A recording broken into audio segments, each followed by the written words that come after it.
प्राणवायु का शुद्धिकरण होता है। जब प्राणवायु का शुद्धिकरण होता है तो हमें शुद्ध प्राण मिलती है। जब हमें शुद्ध प्राण मिलती है, जब शुद्ध प्राण मिले ना, तो हमारी आयु नहीं बढ़ती है। एक उपनिषद है, हंसोपनिषद, उसमें बताया है अहोरात्रयोः एकविंशति शतशतानि अधिकानि भवन्तिश्च। इसका मतलब होता है मनुष्य अहोरात्रयोः, रात्रि और दिन में, दिन और रात्रि में मिलके 21,000 अधिक 21,621 सहस्राणि शतशतानि अधिकानि भवन्तिश्च, 21,600 से अधिक सांस लेते हैं। जबकि यह श्वास की संख्या द्वापर युग में हमसे कम थी, वही श्वासोश्वास की संख्या त्रेता युग में हमसे कम थी। तो उसके पूर्व के युग में अनंत आयु, अमित आयु, ऐसे अगर हमें दीर्घजीवी बनना है तो वातावरण का शुद्धिकरण तो होना चाहिए ना। आप जानते हो दिल्ली है आज प्रदूषित है, हमारे बड़े मेट्रो सिटी है प्रदूषित है, वहाँ की हवा लेने के लायक नहीं है। तो क्या है, हमारे जीवन टकाने के लिए हमें 21 जो श्वासोश्वास की संख्या थी 15, यानी 21,600 जिस मिनट के हिसाब से 15 श्वासोश्वास की संख्या आती है, तो वो संख्या हमें अधिक लेनी पड़ती है। जिससे श्वासोश्वास की संख्या हमारी अधिक बढ़ जाती है तो हमारा श्वास आयुष्य है वो कम होता जाता है। तो प्रतिदिन हमारा आयु, विमानस्थान अध्याय 4 जनपदों ध्वंसनी अध्याय है, लोगों के समूह का कैसे नाश होता है। देखो, एक साथ लोगों के समूह की आयु का ह्रास होता है। जैसे जैसे वातावरण में प्रदूषण बढ़ता जाता है, लोगों का आयुष्य कम होता जाता है। तो प्राणो यज्ञेन कल्पताम, ये सिरोविच बताते हैं, हमारे वेदर्षि बताते हैं, महर्षि अथर्वा, कि प्राण वायु का शुद्धिकरण होता है। जब हम शुद्ध प्राण लेते हैं और कार्बन डाइऑक्साइड निकाल देते हैं तो वो वनस्पति ग्रहण करती है। आज वनस्पति को, हमको हमारे श्वासोश्वास की चिंता है, वनस्पति के श्वास की चिंता नहीं है। तो वनस्पति के लिए भी शुद्ध कार्बन डाइऑक्साइड मिलना जरूरी है। तो हमारा शुद्ध प्राण हम ग्रहण करते तो शुद्ध कार्बन डाइऑक्साइड निकाल सकेगी। तो वनस्पति शुद्ध अवस्था में, और हमारी दिव्य औषधियाँ आज इसीलिए लुप्त हो गई कि उनको शुद्ध कार्बन डाइऑक्साइड की ज़रूरत थी। आज हमारा अष्टवर्ग है, मेदा, महामेदा, काकोली, क्षीर काकोली, मुद्गपर्णी, मांसपर्णी, जीवंती, मधुप, सारी की सारी, इंद्री, ब्राह्मी, सतवीर्या, सहस्त्रवीर्या, अमोधा, सारी की सारी दिव्य औषधियाँ, जीवंती जैसी औषधियाँ आज नष्ट प्राय होने, क्योंकि उनका जो प्राण है शुद्ध प्राण, शुद्ध सात्विक मनुष्य जैसे खत्म होते जाते हैं, वैसे दिव्य औषधियाँ भी आज वातावरण के प्रदूषण से नष्ट प्राय हो रही है, जिसको पीने से सोमशक्न वीणाबेन सुश्रुत संहिता हमारा अध्याय है, सुश्रुत संहिता में एक भविष्य में व्याधि, स्वभाव प्रतिषेध व्याधि, जो हमारा घड़पण, मृत्यु, भूख, क्षुत, पिपासा, जरा, मृत्यु, प्रभुतय, इस स्वभाव से आने वाले व्याधि है। हम ऐसा मनसुखा सोचते हैं कि हम 60 साल में युवा रहने चाहते हैं। 60 साल में युवा क्या, युवा से भी कैशोरावस्था में रहो ने, लेकिन उनका प्राण हमारा शुद्ध होना चाहिए है। अश्विनो देखो 10-12 साल की, उनसे पहले देखो हमारे सनत कुमार 5 वर्ष की बाल्यावस्था में कायम के लिए देखते हैं। उनके पहले देखो हमारे बाल खलियादी ऋषि, वो उनसे भी छोटी उम्र के दिखते हैं, सदैव छोटे बच्चे जैसे ही दिखते हैं। तो वो शुद्ध प्राण का प्रभाव है, उनके प्राणायाम का प्रभाव है। तो जब प्राण शुद्ध रहेगा ने तो विश्व में औषधि भी बचेगी। तो ऐसे हमारे जैसे प्राण, उस प्राणापान है, वैसे प्राणो यज्ञेन कल्पताम, उदानो यज्ञेन कल्पताम, समानो यज्ञेन कल्पताम, व्यानो यज्ञेन कल्पताम, ऐसे हमारे 5 प्राण है, 5 उपप्राण है, नाद, कुर्म, कृकुल, देवदत्त और धनंजय। और वायु पुराण में 49 प्रकार के प्राण बताए हैं, प्रव, विव, सत, हताहत इत्यादि।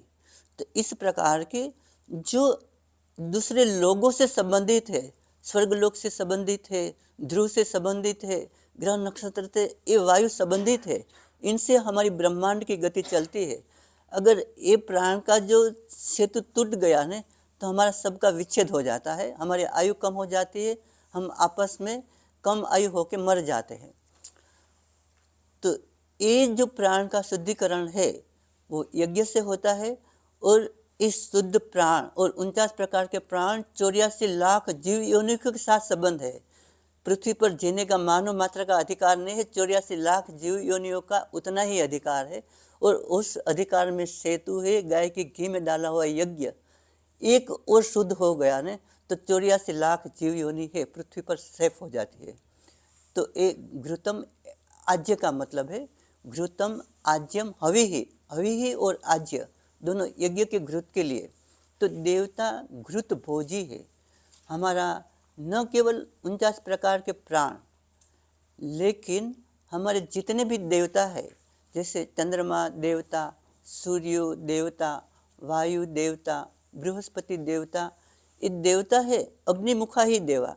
ये सारे 33 कोटि देवता है, वो अग्नि के मुख से ही आहार ग्रहण करते हैं और अग्नि के मुख से केवल घृत भक्षण ही करते हैं। इसीलिए देवताओं को घृत की आहुति दी जाती है।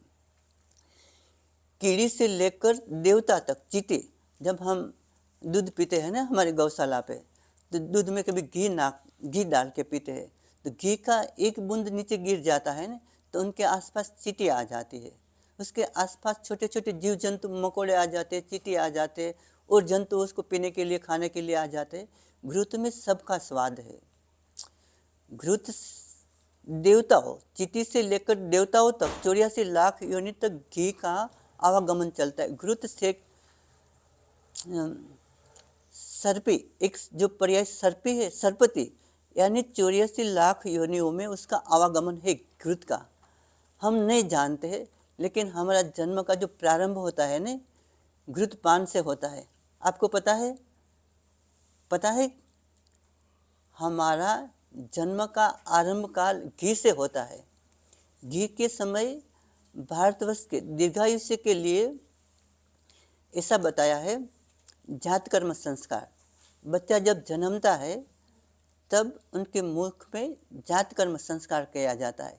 उस जात कर्म में जो संस्कार होते उसमें प्रथम घृत है, फिर मधु है, फिर सुवर्ण भस्म है। घृत, मधु और स्वर्ण भस्म का प्राशन किया जाए तो वीणाबेन ऐसे लिखते हैं कि जैसे कमल के पत्ते पर पानी का स्पर्श, पानी नहीं टिकता है, वैसे जात कर्म घृत से संस्कारित किया हुआ, घृत, मधु और स्वर्ण से संस्कारित किया हुआ बच्चा आजीवन इम्यूनाइज हो जाता है। आजीवन उनके शरीर में कोई व्याधि नहीं आती है। आजीवन स्वस्थ के लिए वो जरूरी है। घृत का सेवन जन्म से ही किया जाता है। दुग्ध पान से पहले, दूध तो माता के स्तन में दूध दूसरे दिन आता है, तीसरे दिन आता है, कुछ घंटों के बाद आता है, लेकिन घृत का सेवन तो जन्मते ही कराते हैं। मरते हैं तब भी घृत से हमारे शरीर को आलेपन किया जाता है, फिर अग्नि में चिता जला जाता है। तो हमारे शरीर से जो विषाणु, अगर हमारी मृत्यु ऐसे विष से हो गई या कोई जीवाणु विषाणु से हो गई, विष से या विषाणु से हो गई, तो हमारे शरीर से जो विषाणु, वायरस वातावरण में प्रदूषित न हो और वातावरण को प्रदूषित न हो तो हमारे शरीर को पूरा घी लगाया जाता है, फिर जलाया जाता है। तो उनसे वातावरण में ही सारे जंतु जो प्रसारित होने वाले हैं वो जंतु का निराकरण हो जाता है। ऐसा घृत लगाया हुआ तो बार बार हमारी चिता में घृत का बीच बीच में घृत डालते जाते। उसके पीछे का रहस्य वो है कि वो डेड बॉडी से वातावरण में जो उनको रोग से मरे हुए हैं वो रोग के विषाणु जीवाणु वातावरण में न प्रसरे। तो इसी के लिए घृत सर्पी, घृतम आज्यम हविहि सर्पी, ये अमर कोश में और अन्य ग्रंथों, कोश ग्रंथों में बताए हुए घृत के पर्याय हैं। अब हम चलते हैं हमारे आयुर्वेद की ओर। जब हमने गोरख के बारे में चिंतन चालू किया उसी समय मनसुख भाई का सानिध्य हो गया। हम हमारी कुटिया में बैठे थे तो मनसुख भाई आए हमारे कुएं पर एक ओटा बनाया था, वहाँ बैठे, कहा कि जा मनसुख भाई ने किसी को भेजा हमारे ग्वाल आदि को कि मनसुख भाई बुलाते हैं। तो हम गए मनसुख भाई के पास, तो हमारी कुटिया में फिर आए, हम गए कुटिया में, तो उसने देखे शास्त्र।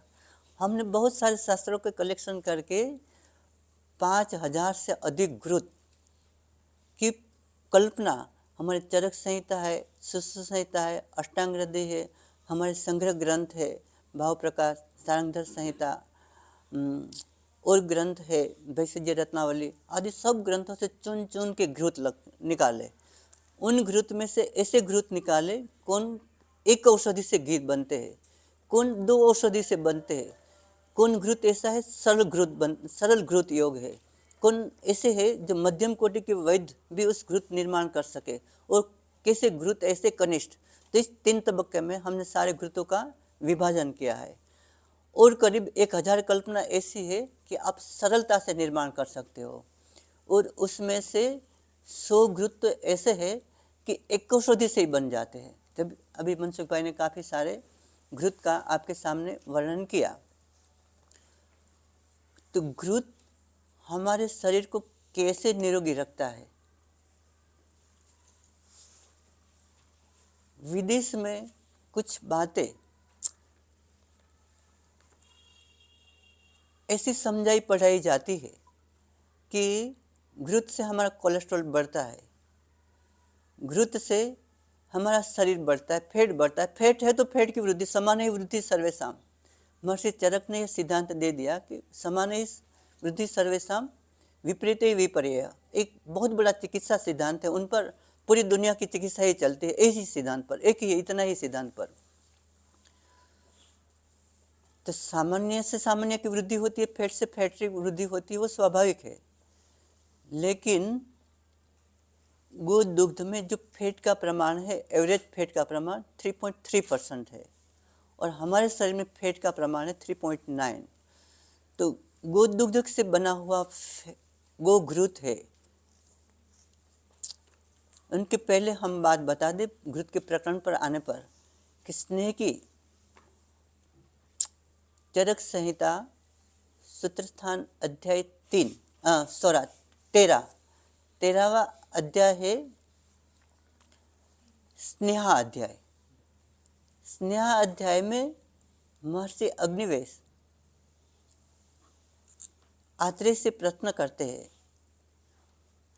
स्नेहा नाम किम योनि प्रभो, हे प्रभो स्नेह की किन किन योनि है। तो बताते हैं स्नेहा नाम द्विविधा सौम्य योनयः, स्नेह की है सौम्य, स्नेह की द्विविध योनि है। बताते हैं कौन सी योनि है स्नेह की द्विविध, कौन सी। स्थावरा नाम जंगमा नाम च स्नेहविधा नाम द्विविधा योनयः। स्थावर और जंगम से हम स्नेह प्राप्त कर सकते हैं। स्थावर यानी वनस्पति, वनस्पति से हमें जो स्नेह मिलता है, हम मूंगफली का बीज खाते हैं, बीज मूंगफली से जो तेल निकलता है वो स्थावर स्नेह है। तेल नाम इसलिए पड़ा तिलोस्योद्भवा तेलम, तेल से उत्पन्न होने के कारण उसको तेल कहा जाता है, और सभी तेलों में तिल तेल प्रधान है, इसलिए सभी तेलों का नाम तेल पड़ गया। वैसे एरंड स्नेहम, स्नेहार्थे बलार्थे था अग्रम, स्नेहन और बल में अग्र है, इसलिए एरंड तेल। वैसे सरसप का तेल, वैसे हमारे औषध में प्रयोग होता है विवितक स्नेह, हम विवितक स्नेह का प्रयोग करते हैं। सबको युवान होना है ना, हैं। हमारे पास बहुत सारे पेशेंट आते हैं वीणा बहन, उनके बाल सफ़ेद हो जाते। अभी छोटे बच्चे हैं ना, भारतवर्ष में लो कैलोरी डाइट खाते हैं, बबला आता है ना, वो खा जाते हैं, नमकीन आहार। तो उनके 7-8 उम्र के साल में बाल श्वेत हो जाते हैं, उनके बाल परिपक्व हो जाते हैं। तो विभितक स्नेह उनके नाक में डालते हैं तो कुछ महीनों के भीतर बाल काले हो जाते हैं। बड़ी अवस्था में, अगर वृद्धावस्था हो गए फिर भी डालते हैं विभितक स्नेह तो बाल काले हो जाते हैं। वैसे हम एक इंगुदी स्नेह निकालते हैं। जो सिद्म व्याधि है ना, किलोइड, वीणा बेन, आज वर्ल्ड के सामने किलोइड की चिकित्सा नहीं करते हैं लोग। अगर उनका ऑपरेशन भी किया जाए ना, थोड़ा भी अंश रह गया, रिकरेंस होती है। विशेषतः वो उस स्थान में होती है, इसलिए आयुर्वेद में उनका नाम सिद्म बताया है। हम इंगुदी कसते हैं, ये हार्दिक भाई है ना, हमें वो हेल्प करता है, वो बताते हैं कि यहाँ इतना इंगुदी है, इतने प्रमाण में इंगुदी है, तो हम वहाँ पहुँच जाते हैं, इंगुदी ले आते हैं, इंगोरिया, हाँ, उस इंगुदी को तेल पील के निकालते हैं और सिद्म पर निकाल लगाते हैं, थोड़ा गर्म करके, सारे के सारे सिद्म ठीक हो जाते हैं। सिद्म यानी किलोइड, किलोइड को हम केवल इनसे ही ठीक करते हैं। किलोइड એટલે છાતી ઉપર ગાંઠ થાય, हाँ, કરોડિયા નહીં, સિદ્ધમાં એક ગ્રંથિ टाइप કિલોઇડ, કિલોઇડ means thickened. એ ખાલી છાતીમાં જ ગાંઠ થાય. हाँ, छातीમાં विशेष छातीમાં થાય, कभी बाहू में भी होती है, कभी पीठ में भी होती है, और कहीं जगह पे घाव लग जाए तो वहाँ भी उनको किलोइड डेवलप होती है। મસા નહીં ને મોટા મોટા. मोटा मसा, હા બસો હવે ઈ પર થાય. જેને મસા બહુ થતા હોય ને એને ઇંગોરિયાનું ઘી, इंगोरियाનું तेल, ઇંગોરિયાનું તેલ લો. तो स्थावरा नाम द्विविधा सौम्य, तो ऐसे बहुत सारे कुसुम स्नेह, बहुत सारे स्नेहों का उस अध्याय में, हाँ, एक किलोइड, हाँ, तो बहुत सारे इस अध्याय में बहुत सारे स्नेहों का वर्णन है, जिसमें अलग अलग प्रकार के स्थावर तेल वनस्पति से निकलते हुए जितने तेल है उनका सभी का उपयोग बताया है। और अभ्यंगम आचरित नित्यम, हमें दीर्घजीवी बनना है तो शरीर पर तेल का मालिश, अभ्यंगम आचरित नित्यम सजरा श्रम वातः दृष्टि प्रसाद पुष्टायु स्वप्न सुत दाढ़ीकृत, त्वचा को बहुत अच्छी रखता है, और तेलों में उत्तम तेल है, मेडिकेटेड तेल जो आते हैं उनसे भी जो संशोधन हुआ है उसमें बताते हैं तिल का तेल है, अभ्यंग के लिए श्रेष्ठ है, तो इसका हमें अभ्यंग करना चाहिए। तो ऐसे बहुत सारे तेल हम चिकित्सा में प्रयोग करते हैं और जात से बनाते हैं। तो ये एक स्नेह की योनि है। दूसरी स्नेह की योनि है जंगम योनि, यानी प्राणी योनि। तो प्राणी से कहाँ से घी स्नेह प्राप्त होता है? तो प्राणी से 3 प्रकार से स्नेह प्राप्त होता है, एक घृत, एक वसा और एक मज्जा। 3 प्रकार का जंगम स्नेह है। हम हिंदुस्तान में वसा और मज्जा का कम प्रयोग करते हैं, लेकिन आयुर्वेद में एक त्रिकाला बाधित ऋषि ने मज्जा का प्रयोग बताया है। हम कहाँ प्रयुक्त करते हैं? एक गोरख जी है ना, कहाँ गए? नासिक से आए हुए। करीब उसने 25-30 वीणाबेन हमको एवियन के पेशेंट भेजे, एवियन के एवास्कुलर नेक्रोसिस को, जो कोरोना के बाद उनको दवाई के ओवर डोज के, दवाई के एडवर्स इफेक्ट के रूप में जो एवियन हुआ था, हमारा करीब उरुस्तम के या अवरुतवाद के भीतर जाता है वो रोग, डायबिटीज में भी बहुत होता है जी। तो वो सारा एवियन, ठीक हम अपने अस्थि श्रृंखला घृत का प्रयोग तो करते हैं, लेकिन उसमें मज्जा प्रयुक्त होती है। हमारे मित्र यहाँ पे है सतीश पटसाड़ा, तो वो क्या करते हैं, ये जो कसाई के लोग हैं वहाँ से मज्जा ले आते हैं, उनको पिघलाते तो बिल्कुल घृत जैसा हो जाता है, फिर घृत की मज्जा देते हैं, मज्जा बस्ती देते हैं। तो उस मज्जा बस्ती से सारे के सारे एवियन, आज तक हमने जितने एवियन के पेशेंट लिए सबके सब ठीक हो गए। घृत नहीं, मज्जा स्नेह का कहाँ प्रयोग होता है ना, तो वसा और मज्जा, इसी तरह से दोनों जो प्राणी अवयव है, लेकिन घृत है सर्वस्नेहसु सर्वोत्तमा, सभी स्नेहों में सर्वोत्तम घृत है। घृत क्या करता है? इसी अध्याय में भगवान आत्रेय बताते हैं, घृतम पित्त अनिलाहरम रस शुक्र ओजसाम हितम मृदुकरम निर्वापणम मृदुकरम स्वरवर्ण प्रसादनम। एक घृत के गुण भगवान आत्रेय बताते हैं। क्या बताते हैं? वात पित्त अनिलाहारम, पित्त का हरण करता है। घृत है सर्वश्रेष्ठ पित्त सामक है, और पित्त के नानात्मद 40 प्रकार के व्याधि होते हैं। वातहरम, वात के नानात्मज 40 प्रकार के व्याधि होते हैं। जब अन्योन्य संस्तुत हो जाते हैं तो अनेक प्रकार के व्याधि हो जाते हैं। तो घृत से अनेक प्रकार के व्याधि ठीक हो जाते हैं। अनेक प्रकार के व्याधि नहीं, अधिकांश व्याधि ठीक हो जाते हैं, क्योंकि वायु के बिना व्याधि तो संभव नहीं है। सभी के साथ वायु मिल जाते हैं और जहाँ जहाँ जाते हैं कफम पंगु पितम पंगु पंगु मल धातव वायुना यत्र नियंति तत्र गच्छन्ति मेघवत। वायु जहाँ ले जाता है वहाँ सारे दोष और धातु जाते हैं, फिर व्याधि की उत्पत्ति कर देते। जबकि वायु का समन कर देता है घी। तो सारे वातज व्याधि नानात्मज 80 प्रकार के, 40 प्रकार के पित्त के नानात्मज और अन्योन्य संस्तुत जितने सारे व्याधि है कहाँ बताया है?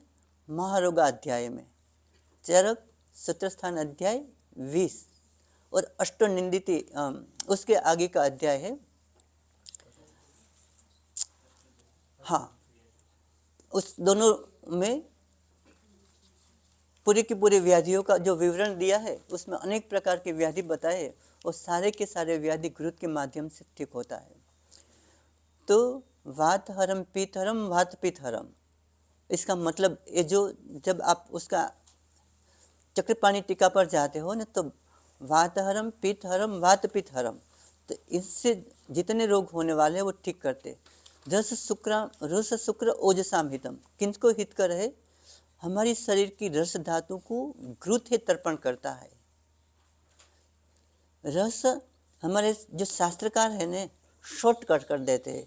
रस शुक्रम हितम, यानी रसादि शुक्र पर्यंत जितनी धातु है, रसादि शुक्र पर्यंत यानी शब्द धातु आ जाती। रस रक्त मांस मेद अस्थि मज्जा और शुक्र, सातों को धातु को, फिर उसने यहाँ ओज शब्द अलग कर दिया। ओज शब्द को इसलिए अलग कर दिया कि रसादि शुक्र पर्यंत यत धातु नाम सारभूतम तद ओजम, रस से शुक्र पर्यंत जितनी सात धातु है उनका जो परम उत्कृष्ट अंश है वो ओज है। तो ओज का अभिवर्धन वो करता है। अगर हमें इम्यूनिटी बढ़ानी है, हमें रोग प्रतिकारक शक्ति बढ़ानी है, तो हमें घृत का सेवन करना पड़ता है। बढ़ सकती है, आप बिलीव नहीं करोगे, लेकिन कोरोना काल में बहुत सारे लोग, एक गोरख जी आदि हमारे दृष्टा है कि जब वो आए थे ना यहाँ देखने के लिए, तो हम उनकी ट्रीटमेंट कर रहे थे कोरोना के पेशेंट की। ना हमने मास्क पहना था, ना हमारे स्टूडेंट ने किसी ने मास्क पहना था। 3000 पेशेंट के ऐसे, क्योंकि ओज की अभिवृद्धि घृत से होती है और घृत का हम सेवन करते थे। तो घृत के सेवन से अभी तो बायोलॉजिकल ऐसे वेपन्स है डे बाय डे बढ़ते जाएंगे और ऐसे ही वेपन्स का उपयोग होता जाएगा तो जनपदोध्वंस बहुत बार होता रहेगा। तो इनसे बचने के लिए हमें घृत का सेवन करना जरूरी है, हमारी इम्यूनिटी को बढ़ाना जरूरी है। वीणा बहन है ना, उनका लड़का देवेश, जो उसने बताया ना उसके बारे में बात की, वो घृत नहीं खाता है। तो जिस घर में वो छोटे से बड़ा हुआ, उस घर में अब अंदर आते हैं तो कहते हमें एलर्जी हो जाती है। अगर वो घृत खाता तो उसके इम्यूनिटी और होती, तो एलर्जी उनके पास कहाँ फिरकेगी। डॉक्टर के पास हम जाते हैं तो बताते हैं कि आपको इसकी एलर्जी है, हमारा एलर्जी टेस्ट करवाते, दूध की एलर्जी है, दही की एलर्जी है, छाछ की एलर्जी है, गेहूँ की है, वीट की है। ये एलर्जी कहाँ से आती है? हमारे इम्यूनिटी के अभाव में। हमारी इम्यूनिटी का अभाव कहाँ होता है? जब हम घी का सेवन नहीं करते तो हमारी इम्यूनिटी का अभाव आ जाता है। ठीक है ना? तो हमारी रोग प्रतिकारक शक्ति ऐसी संक्रामक व्याधियों से, जनपदोध्वंसक व्याधि के लिए, जनपदोध्वंसक व्याधि की जो चिकित्सा लिखी है उसमें दिव्य उपासना की चिकित्सा प्रदान है।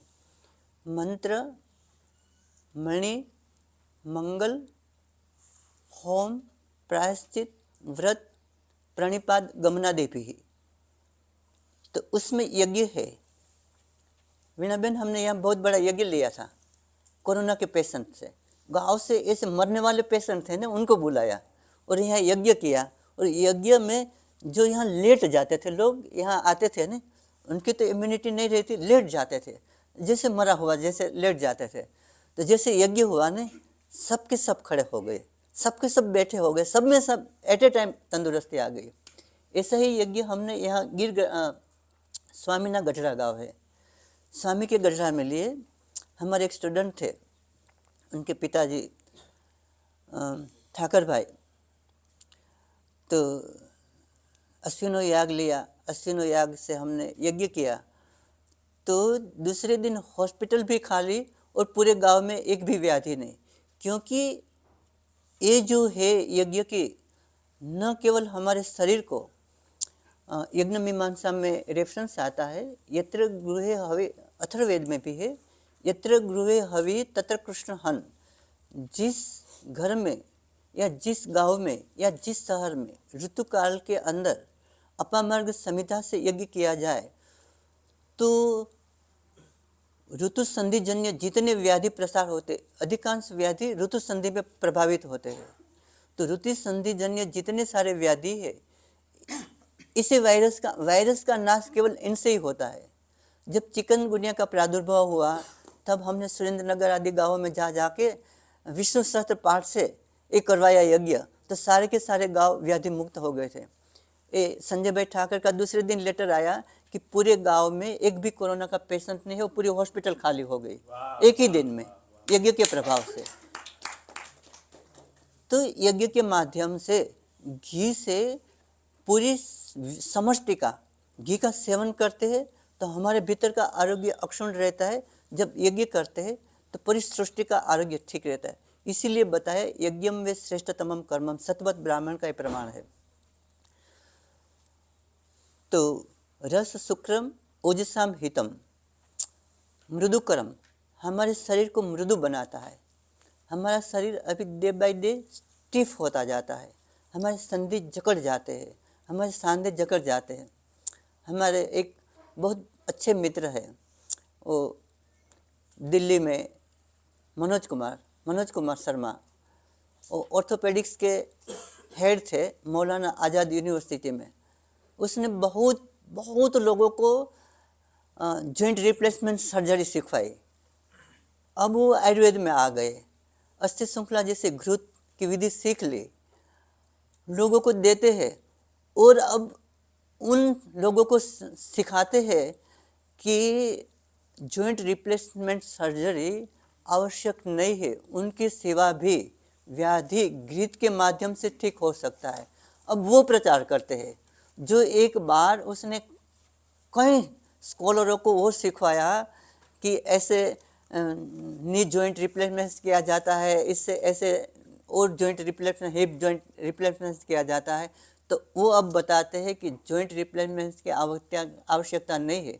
अगर स्नेह का, घी का अंश हमारे शरीर को पूरे का पूरा मिलता है, तो घृत से हमारा शरीर मृदु होता है। जिस तरह आज हम अगर किसी को कहे चक्रासन करो तो नहीं कर पाएंगे, किसी को कहे पश्चिमोत्तासन करो, हमारे में से अधिकांश लोग पश्चिमोत्तासन पूर्ण कर, क्योंकि हमारा शरीर मृदु नहीं है, फ्लेक्सिबल नहीं है। जब हमारा शरीर रिजिड हो जाता है ना, जब हम पूर्ण आसन कर सकते हैं ना, तो हमें पूर्णायु प्राप्त होती है। जब पूर्ण आसन नहीं कर पाते हैं तो हमारा आयुष्य अल्प हो जाता है। आसन पूर्ण होने से क्या है, हमारे जितने जोड़ है, मांसपेशी है, वहाँ तक हमारा प्राण जाता है और भीतर के अवयवों को स्वस्थ रखता है। वो कब होता है, जब हमारे शरीर का अवयव मृदु है। ये दो लड़की है ना, यहाँ बहुत सारे आसन उसने बिताए है, कैसे कैसे कसर साध्य आसन। तो योग में भी बताते हैं, योगाभ्यास काले प्रथम सस्तम क्षीराज्य भोजनम, गाय का दूध और घी का सेवन किया जाए तो ही ये ऐसे शरीर मृदु बनता है। और विविध प्रकार, तब शतायु या योगी लोग 100 से भी अधिक साल, 400-500 लोग 400-500 वर्ष जीते हैं। अभी हमारे स्वामी विद्यानंद अभी शरीर छोड़ा, 130 साल की आयु थी। 130 साल में शास्त्र के सारे काम करते थे, लेकिन वो घी का सेवन करते थे, सतत घी का सेवन करते। उनकी भोजन, जो भोजन विधि थी वही घी में थी। हमारे भारतीय जितने भी आहार शास्त्र है, पाक शास्त्र है, सारी की सारी, इतना ही नहीं, हमारे आयुर्वेद के जितने भी ग्रंथ है, विविध असित खादी अध्याय है। असित विविध असित पिति खादी अध्याय। हम जो भोजन पदार्थ करते उससे भोज्य पदार्थ जो जो बनाते उसकी सारी प्राचीन भारतीय आहार घटना केवल और केवल गाय के घी में निर्माण होती थी, इसलिए सबके सब निरोगी और दीर्घजीवी रहते थे। तो हमारी जो अभी भी कल्पना है जो घी से बन जाए तो हम भी दीर्घजीवी हो सकते हैं। दीर्घ जीवन के लिए बताया है घृतम क्षीरम परम रसायना नाम। जो घी और दूध है परम रसायन है। रसायन किसे कहते हैं? ये तो जरा व्याधि नाशनम तत् रसायनम ज्ञेयम। जो गढ़पण और व्याधि का नाश करे वो रसायन है, और वो रसायनों में श्रेष्ठ है गाय का घी और गाय का दूध। तो घी से रसायन कर्म होता है। रसानाम अयनम रसायनम। रस आदि धातु का जो आप्यायन है वो भी सम्यक प्रमाण से होता है, रसादि शुक्र पर्यंत धातु का। तो निर्वापणम मृदुकर्म। निर्वापणम का मतलब होता है स्वच्छ बनाना है। हमारी धातु जब दूषित होती है तो ही व्याधि होता है। दोष दूषित होता है तो धातु को प्रदूषित करता है, धातु प्रदूषित होता है तो शरीर रोगी बनता है। तो निर्वापणम हमारी सातों धातुओं को शुद्ध करता है गाय का घी। सातों सात धातु अगर शुद्ध हो गए तो मनुष्य निरोगी हो गया। जब निरोगी हो गया तो शतायु हो गया, या शतायु से अधिक साल की। तो घृतम मृदुकरम निर्वापणम स्वर वर्ण प्रसादनम। मनुष्य का स्वर सौष्ठव बढ़ाता है, मनुष्य के स्वर सौष्ठव बढ़ाता है। जैसे हमारी संस्कृत भाषा है, शरीर का सौष्ठव कैसे बढ़ता है? तो संस्कृत में प्रत्येक वर्ण के कितने कितने अक्षर होते? ह्रस्व दीर्घ प्लुत, उदात्त अनुदात्त स्वरित, अनुनासिक और अनुनासिक। प्रत्येक वर्ण के 18 भेद बनते हैं। प्रत्येक वर्ण से वैसे कुछ वर्ण ऐसे रुलु वर्ण यो सावर्णिम वाच्यम, तो उनके 30 भेद बनते हैं। तो इतने सारे वर्णों का सामवेद में एक ही राग आता है ना। जैसे यज्ञ आहि वीतये गृणानो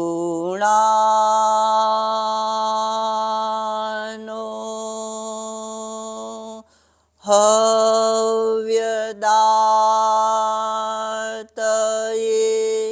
निहोता सत्सिर्बहिषि। ये जो सामगान करते हैं ना, तो सामगान के पूर्व घृतपान का विधान है। सामगान करता है तो घृतपान करके गान किया जाता है, तो उनका कंठ प्रशस्त होता है, तो वो सामगान करते हैं। अब गायन सबको पसंद है ना। अभी धर्मबंधु जी ने यहाँ प्राचा शिविर लगाई ना, तो जो कल्चरल प्रोग्राम था ना उसमें सब बच्चे आ जाते थे। जब बड़े के बड़े वैज्ञानिक के प्रवचन होते थे, भारतवर्ष के बड़े से बड़े जो बुद्धिजीवी थे उनके प्रवचन थे ना, तो प्रवचन में कुछ लोग नहीं आते थे। लेकिन ये जो कल्चरल प्रोग्राम है, गाना है, इसमें सबकी रुचि है। तो वेद से अच्छा गाना कहीं नहीं है। ये सारे काम पधनी सा है ना, और हमारे वैदिक स्वर है। सा का मतलब होता है सामगान का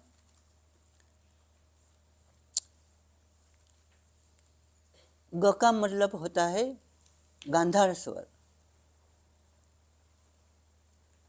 रे का मतलब होता है ऋषभ। सारे ग म का मध्यम होता है, स का षडज होता है। गांधार रे का क्या? ऋषभ। ऋषभ, ऋषभ गांधार जैसे गाय रंभाती है। मध्यम, षडज, पंचम और स्वरित, ये जो षड राग के नाम है सामवेद में से निकले, उनके भी कई भेद प्रभेद हो जाते। और सारे के सारे लय है वो गाय का घी का सेवन करने से स्वर। हमारे कौन थे कच्छ से नारायण स्वामी जब भजन गाते थे ना, जब भजन गाते थे तो यष्टि मधु साधित गो घृत का सेवन करते थे। जब भजन गाने के लिए बैठते थे ना, तो गाय का घी मिला हुआ दूध का सेवन करते थे, उसमें यष्टि मधु मिला देते थे। तो यष्टि मधु जब मिल जाती है तो नागार्जुन में बताते हैं किन्नरे ही सहगिए थे, गाने में किन्नरों के हरीफाई। तो जिनको गाना है, गंधर्व विद्या सीखना है, उनके लिए भी, यानी कला कौशल्य, संगीत और गांधर्व विद्या और यक्ष विद्या, दोनों विद्या की प्राप्ति के लिए घृतपान जरूरी है। यक्ष और गांधर्व और किन्नर ये सारे लोग घृतपान ही करते हैं। हमारी स्वर्ग के अप्सरा उर्वशी और मेनका और सारी अप्सराएं केवल घृत का ही सेवन, उनकी त्वचा मृदु क्यों रहती थी, मुलायम क्यों रहती थी, स्निग्ध क्यों रहती थी? अगर त्वचा को स्निग्ध रखना है तो गो घृत का सेवन जरूरी है। उनसे त्वचा देखो, हमारी जितनी गोचर जाती है ना, उनकी त्वचा तेजस्वी आभायुक्त रहती है, मुलायम रहती है, मृदु रहती है। उनको ठंडी के मौसम में दरारें नहीं पड़ती है। ठंडी की मौसम में जब रुक्ष वायु का गुण बढ़ जाता है तो उनकी वजह से रुक्षता उत्पन्न नहीं हो जाती है। तो घृत का सेवन कर सकते। स्नेह है तो रुक्ष के विरोधी है, तो उनका हमें प्रभाव। तो स्वर वर्ण प्रसादनम, और हमारे वर्ण को प्रसादन करता है, वो घृत का है। बताते हैं आगे यज्ञपुरुषी अध्याय में चरक सूत्र स्थान अध्याय 25 में श्रेष्ठत्व जब आता है, उसमें बताते रसायना नाम श्रेष्ठम, घी है रसायनों में श्रेष्ठ है। और आगे अध्याय आता है चरक संहिता में अन्नपान विधि अध्याय। अतः परम तो अध्याय है 27 अन्नपान विधि। अतः परम तो द्वादशीन वर्गम प्रवक्ष्यामि, सुख धान्य समिधान्य मांसाक फलाश्रयान वर्गान गोरस इक्षु विकारान।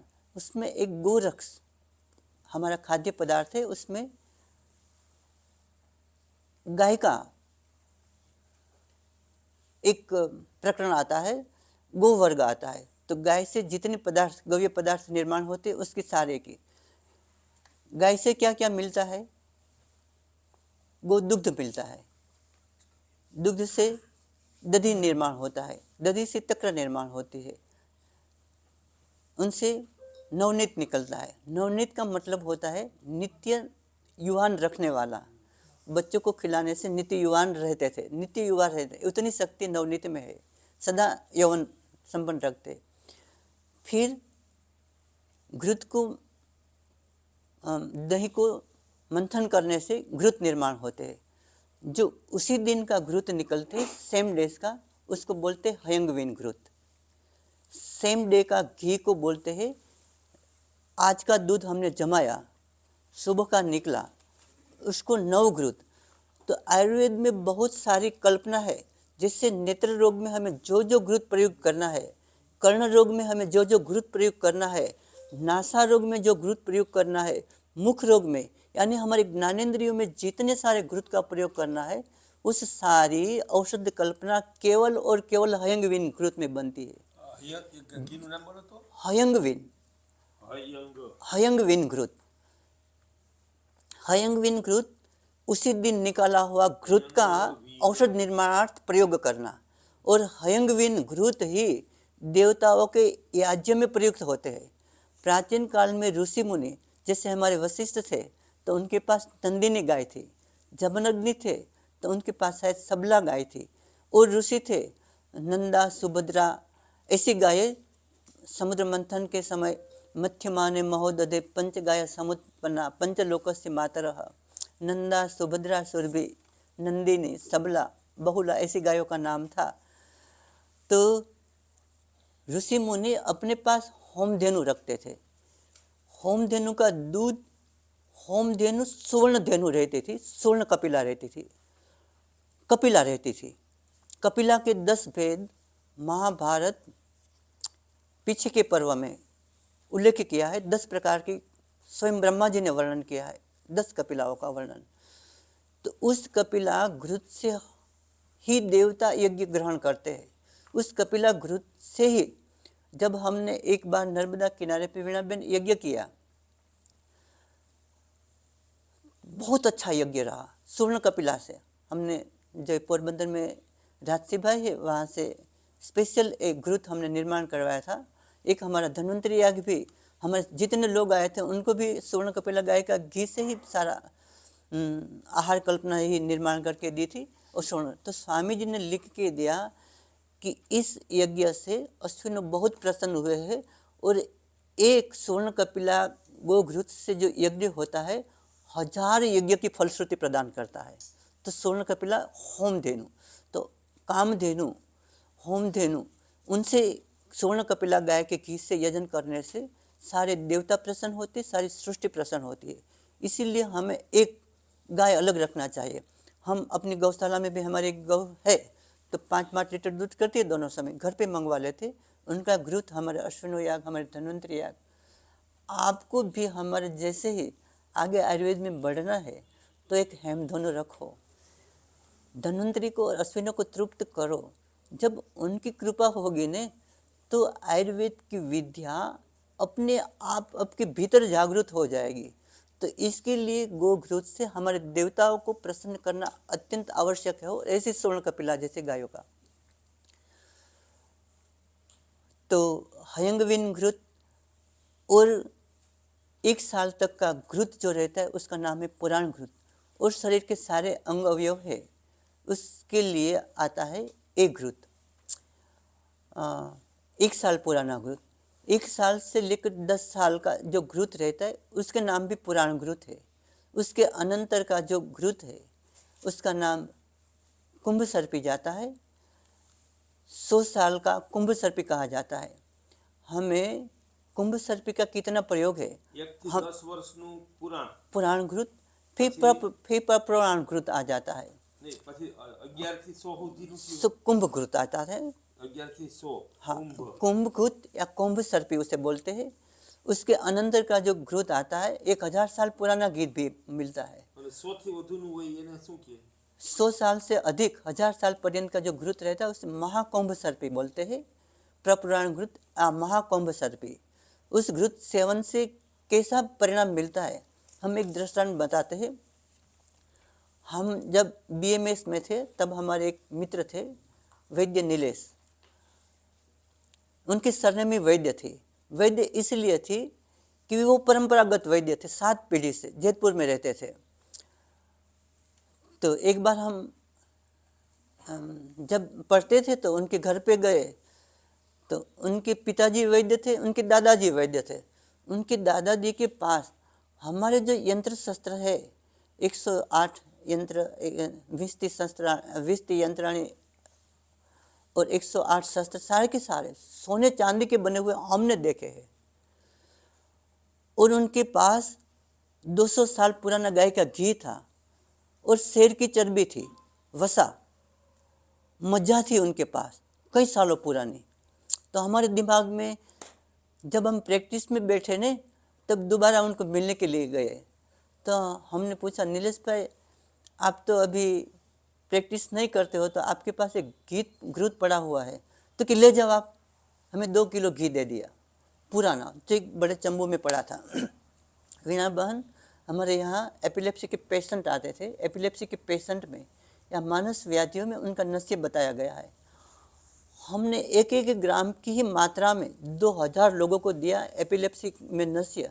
सभी लोगों को एपिलेप्सी ठीक हो गया। एपिलेप्सी का अपस्मार, अपगताम स्मृति यस्मिन रोगे से अपस्मार, जिसमें लक्षणों क्या?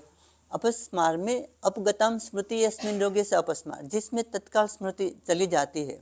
उसमें वातित, पैतिक, कफज, सानिपातिज और आगंतुज ऐसे 5 प्रकार के उन्माद आते, 5 प्रकार के अपस्मार आते। मानस रोग है जिसमें मूर्छा आती है, गिर जाता है मूर्छा में। और इसमें फर्क ये है कि इसमें फेनोद्गम होता है, मुख से फेन निकलता है, दंत है, दंत पंक्ति बंद हो जाती है और आक्षेप आने लगते हैं शरीर में, आंखें एक और तर जाती है और विविध प्रकार की चेष्टा होने लगती है। वातिक तो क्षणिक आता है यानी 1 मिनट के भीतर भीतर, जबकि कफज अपस्मार है तो निद्रार्थ में, निद्रा जनन अवस्था में आता है। लेकिन सभी में ये जो 200 साल पुराना घृत था सब कुछ ठीक हो गया। अभी भी हमारे पास 15 साल पुराना घृत हम जब आए तब से पड़ा हुआ है। एपिलेप्सी में वही नस्य देते हैं तो सब कुछ ठीक हो जाता है। वो और गाय का एक पदार्थ है गव्य, प्रोहिबिटेड है गोरोचना, लेकिन उनसे भी सभी के सभी जो अपस्मार के व्याधि है ठीक हो जाते हैं। ગોરચનનું સેવન કઈ રીતે કરવાનું? गोरोचन का सेवन गोदुग्ध के साथ, जैसे हम केसर घूंटते हैं ना वैसे, या मात्रा? अन्य पदार्थ के साथ। उनकी मात्रा है एक चावल के बराबर, एक चोखा भार, एक यव भार। तो एक घृत की विभिन्न प्रकार के भेद है। सर्पी, कुंभ सर्पी, महाकुंभ सर्पी।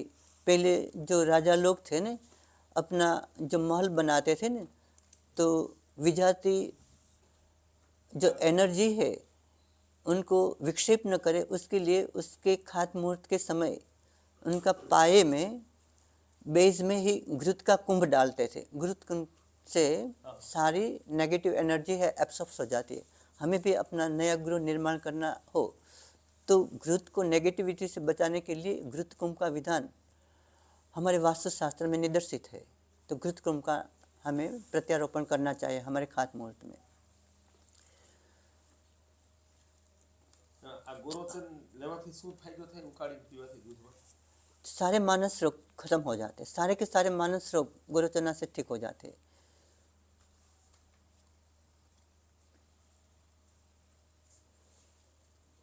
गोरोचना एक दिव्य पदार्थ है और दुर्लभ भी है। ये भी जो यहाँ पड़ा हुआ है गोमुख वाला, वो भी दुर्लभ पदार्थ है, गायों के मुंह से निकलता है। तो इसी तरह से विविध प्रकार के घृत निर्माण किए जाते हैं। अब हम चलते हैं हमारे सिस्टमेटिक इफेक्ट पर। उपनिषदों में प्रमाण आता है, शायद छांदोग्य उपनिषद में है, याज्ञवल्क्य का है शायद संवाद है। घृत है ऊर्जस्वती ज्योतिष्मती प्रज्ञा बुद्धि की प्राप्ति कराता है। घृत है ज्योतिष्मती, ऊर्जस्वती और प्रज्ञा बुद्धि की प्राप्ति कराता है। ये सारे बात चरक ने भी लिखी है। बुद्धि, मेधा, धी, धैर्य, सत्व, इस सब को इम्प्रूव करता है गाय का घी। धी, धैर्य, मेधा, कश्यप संहिता में ये सारा प्रमाण है। बुद्धि के जितने भेद है सारे के सारे हम बुद्धि का विभ्रंश करते हैं। क्यों बुद्धि का विभ्रंश हो जाता है? हम घृत का सेवन नहीं करते। बुद्धि का विभ्रंश को प्रज्ञापराध कहा जाता है नहीं। मनसुख भाई जो अविवेक की बात बता रहे थे ना, घृत के सेवन के अभाव में प्रज्ञापराध होता है। धी द्युति स्मृति भ्रष्टात् यो कुरुते कर्मम अशुभम तब विज्ञात प्रज्ञापराधम, उसको प्रज्ञापराध जानते। हमारी धी સ્મૃતિ પછી दी दी पहले दी यानी बुद्धि। बुद्धि ही नैमात्मिका, अहित अर्थों में जाने वाली बुद्धि को जो रोकता है वो दी है। धृति ही नैमात्मिका, दी धैर्य शक्ति धारण करने वाली बुद्धि को धी कहते हैं। नैमात्मिका बुद्धि को धृति कहते हैं। धृति ही नैमात्मिका, स्मरतव्य ही स्मृति संस्थितम, स्मरण करने वाली जो बुद्धि है उसको स्मृति कहते हैं। और उनके जो 8 भेद है, स्मृति कैसे डेवलप किया जाए, उनका सारा प्रकरण घृत से संबंधित और सादस्यात आदि चरक सारिष्ठान अध्याय 1 में बताए। પછી કૃતિ दी धृति और स्मृति। ધૃતિનો લખાવો। धृति ही नैमात्मिका, जो हमारे अहित अर्थों में, अहित विषयों में हमारी बुद्धि चली जाती है, उनका नियंत्रण करना है, वो धृति है। धृति ही બરાબર। તો धारणावती, धी धारणावती बुद्धि, जो धारण करने वाली है बुद्धि, उसको धी कहते हैं। धारणावती, धारणावती बुद्धि को धी कहते हैं। धृति ही नैमात्मिका। ધારણાવતી એટલે બુદ્ધિ। हाँ, એટલે धारणा शक्ति। ना, हम एक काम कर सकते हैं, अभी वो एकदम ध्यान से सुन रहे हैं, इसलिए जिधर समझ में नहीं आते ना उधर वो अटक जाते हैं, बराबर ऐसा सबका हो रहा है। तो जो ऐसा लगता है ना, हम सवाल लिख के रखेंगे, उनका फ्लो टूटने नहीं देंगे। बराबर। और जो भी सवाल लिखेंगे ना, सब आपको पूछेंगे। अभी आप चलो चलो सब लोग लिख के रखो, जो पूछ रहे हो ऐसा बारीकी से पूछते हैं, उनके जैसा मंसूबा जैसा बारीकी से लिख के रखो सब, लेकिन आखिर में पूछेंगे। ओके? बराबर, प्रश्नोत्तरी बाद में। यस। अभी 10:30 થયા છે ને, 15 મિનિટ પછી થોડો બ્રેક આપીએ, પેશાબ પાણી પીવું। हाँ 15 મિનિટ લઈ લો। दूसरा ये भी करना चाहिए कि जो भी पॉइंट्स हैं ना, आप 2 पेज 3 पेज उसका समरी करके, जैसे मैंने 2 पेज में काफ़ी लिख लिया, जी। 1 पेज में जी उसको ये बच्चे लोग तो पट पट टाइप कर देंगे, जी। आप उनको टाइप करके देन मेक ए कॉपी। ये जानू ने है ना, ये अपनी जो नोट्स तो है ही है, पर जो आप पूरा बोल सकते हैं उतना वो नोट्स में नहीं ले सकते हैं। जैसे मैंने मेरे को जो इम्पोर्टेंट लगा रखा, बाकी नहीं रखा, पर इनको तो ज़्यादा जानना है, मेरे को तो बहुत कम जानना है। Everything is a recording, so we can distribute the. We can distribute because if we type, इन लोग बच्चों को उसका देते मैन्युस्क्रिप्ट टाइप भी हो करने सकता के है, लिए। बाद में मैन्युस्क्रिप्ट भी होगा उसका। हाँ, प्रश्नोत्तरी बाद में। अभी अपन टाइम नहीं ये प्रश्नोत्तरी नहीं है, ये सजेशन है, Please continue. सजेशन है। अब ब्रेक ही ले लेते हैं, फिर बैठते हैं। बराबर, हाँ। चलो तो આપણે और 10 મિનિટમાં अब પેશાબ अभी પાણી अभी जो घृत निर्माण वाला है प्रैक्टिकल सेशन में जो देखना है, तो सारे घृत निर्माण हो रहे हैं, और अगली सेशन में हम वो लेंगे घृत निर्माण कैसे, क्योंकि घृत निर्माण कैसे किया जाता है, कैसे हमारी त्रुटि रहती है, वो चैप्टर जो अगत्य है आपको सीखना है, वो आधे घंटे में फिनिश कर देंगे फिर। તો અત્યારે ઘી શીખવા જવું છે ને બને। हाँ घृत निर्माण થાય છે, એમાં ક્રમથી જોઈ લે, ઈ બધું લખાવી દો માત્રા સહિત બધાને। પછી એમનું પેલા જોઈ લે। જોઈ લે, અત્યારે હા। એક પેલા પાણી પી લો, બાથરૂમ। Yes, silent. Start. ભાઈ બોલો, કાગળ જોઈતો થાય, કેમ છે? ચાલો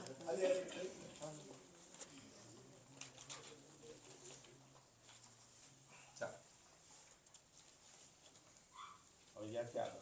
હાર્દિકભાઈનો હમણાં સત્સંગ થયો થોડોક ફોન ઉપર કે એવી રીતે, ત્યારે એમને સ્વામી રાજેન્દ્ર દાસજી દ્વારા જે ગોકથાનું આયોજન થયું હતું ને, એમાં ગોમતી વિદ્યા વિષયક એમણે સમજાયું।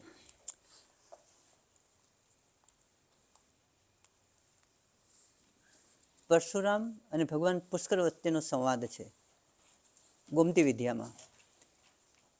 એનો પ્રારંભ થાય છે गोमतीम कीर्तिश्यामी सर्व पाप प्रणाशनीम ताम तु ते वदतो शृणुसु सुसमाहित। भगवान पुष्कर परशुराम ने उपदेश आपे छे, गोमतीम कीर्तिश्यामी, जेम वशिष्ठ महाराजा सुदास ने, जैसे वशिष्ठ महाराजा सुदास को गो विषयक गो तत्वों का उद्बोधन कराते हैं, वैसे ही भगवान पुष्कर परशुराम को गो विद्या की जो सारी विद्या का उपदेश करते हैं, उसको गोमती विद्या कहते हैं। गोमतीम कीर्तिश्यामी, कैसी गोमती विद्या? सर्व पाप प्रणाशनीम, जो सभी पापों का नाश करती है। ताम तु मैं वदतो शृणुसु सुसमाहित, मैं उससे कहता हूँ, तुम उसे एकाग्रचित होकर धारण करो। अब हम हमारे दूसरे सब्जेक्ट में जाते हैं, गोमती विद्या के, जिसमें घृत निर्माण विधि आती है। घृत निर्माण विधि कैसे की जाती है, हम जिसके लिए इकट्ठे हुए हैं। सभी संहिता ग्रंथों में, विशेषतः सुश्रुत संहिता में घृत निर्माण विधि, चरक संहिता में भी घृत निर्माण विधि है, सारंगधर में भी है, अष्टांग हृदय में भी है, भाव प्रकाश में भी है, सभी ग्रंथों में। और भेषज कल्पना जितनी सारी है, सारी की सारी भेषज कल्पनाओं में औषध निर्माण कल्पनाओं के अंतर्गत घृत निर्माण विधि आती है। शास्त्र में रोग निवारण बहुत सारी कल्पनाएं दी गई है, विशेषतः पंचविध कषाय कल्पना है, जिनका षड्विरेचन शताश्रुति अध्याय दिया गया है, जिसमें स्वरस कल्क मूल स्वरस कल्क क्वाथ हिम और फांट, ये पंच विधाएं स्वतंत्र कल्पना है। उन पर से सारी कल्पना, जब घृत है, तेल है, वटी है, गुटी है, भस्म है इत्यादि उपकल्पनाएं है, कल्पना से नजदीक संबंध रखने वाली। शास्त्र में रोग निवारण जितनी सारी कल्पनाओं का विवेचन हुआ है, उसमें सर्वाधिक घृत कल्पना है, जो हमने शास्त्रों में 2008 से बैठकर करीब 2010 तक 2 साल तक शास्त्रों में घुस के इस सारी घृत कल्पना है उनको निकाला हुआ है, फाइंड आउट किया है।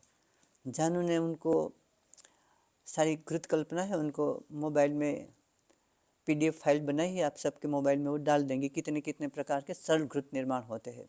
तो कैसे निर्माण किया जाता है घृत?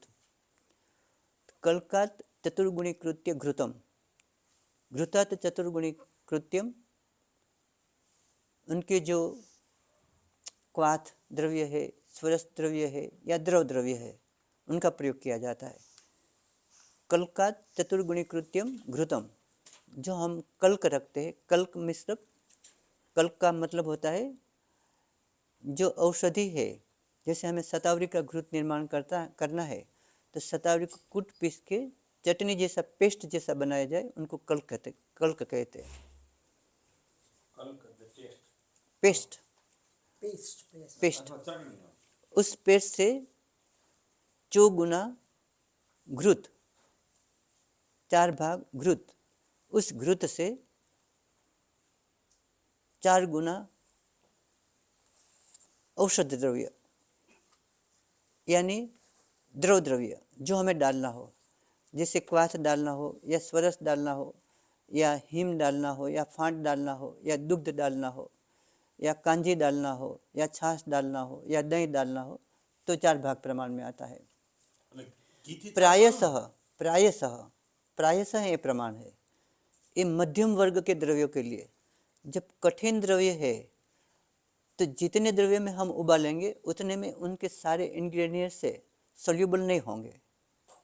जैसे हमें काष्ठ से घृत निर्माण करना है तो 16 भाग आ जाएगा। जब और मृदु कोई औषध आएगा, जैसे पुष्प में से घृत निर्माण करना है, जैसे उत्पल पुष्प घृत हम निर्माण किया या तरुणी पुष्प निर्माण किया या मुकुल पुष्प तैयार किया, तो उनका प्रमाण कम आ जाता है, संभाग भी आ जाता है। तो इसी तरह से प्रायशः चतुर्भाग है। 1 भाग कल्क, 4 भाग घृत, घृत से 4 गुना अधिक यानी कल्क से 16 भाग, ये सामान्य प्रमाण है। जब उबालते उबालते क्वाथ्य द्रव्य है 19 शेष हो जाए, पूरा का पूरा उनका जो तत्व है घृत के अंदर विलीन हो जाए, तब तक अवशिष्ट रस के उनको उतार कर छान कर हम घृत कल्पना में उपयोग कर सकते हैं।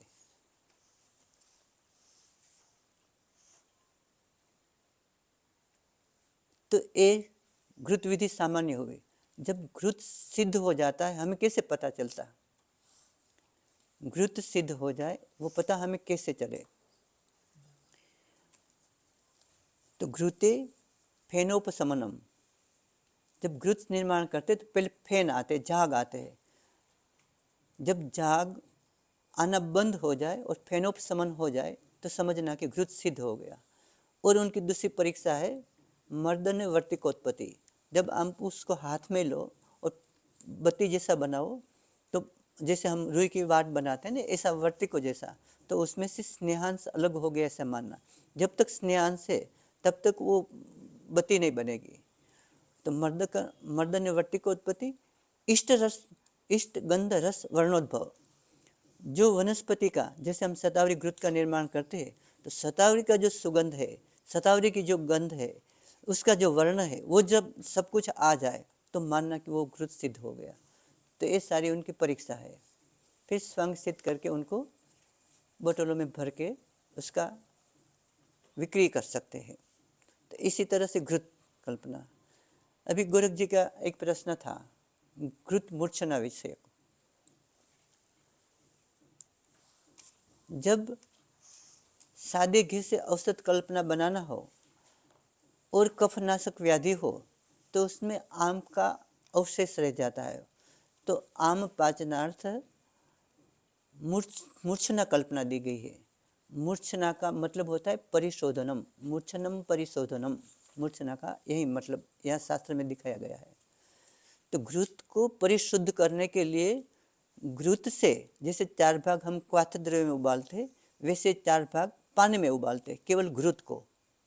घृत के साथ कुछ कल्क का प्रक्षेप किया जाता है, जैसे हम कल्क डालते हैं उसमें 1 भाग, ऐसे इसमें भी हरितकी, बिबितक, आमलकी, हरिद्रा, मुस्ता आदि औषध डाल के उनको उबालते हैं और पानी का थोड़ा जलीयांश रह जाए तब उतार देना, फिर उनको सप्ताहावधि तक रखना, 1 सप्ताह तक। तो वो घृत मूर्छित हो गया, फिर उसमें दुर्गंध नहीं आएगी। अगर दुर्गंध आ भी गए, कुछ घृतों में हम रखते हैं घी में, हमारा घी जब आता है ना तो हम क्या उबालते हैं, उसी समय बेल के पत्ते डाल देते हैं, या हम उस घी में तांबुल डाल देते हैं, नागरवेल के पत्ते, तो उस घृत में फिर निर्गंध हो जाता है। फिर भी कभी गंध आ गई तो जब घृत परिपक्व हो जाता है तब कुछ सुगंधीदार पदार्थ है उसमें प्रक्षेप में डाला जाता है।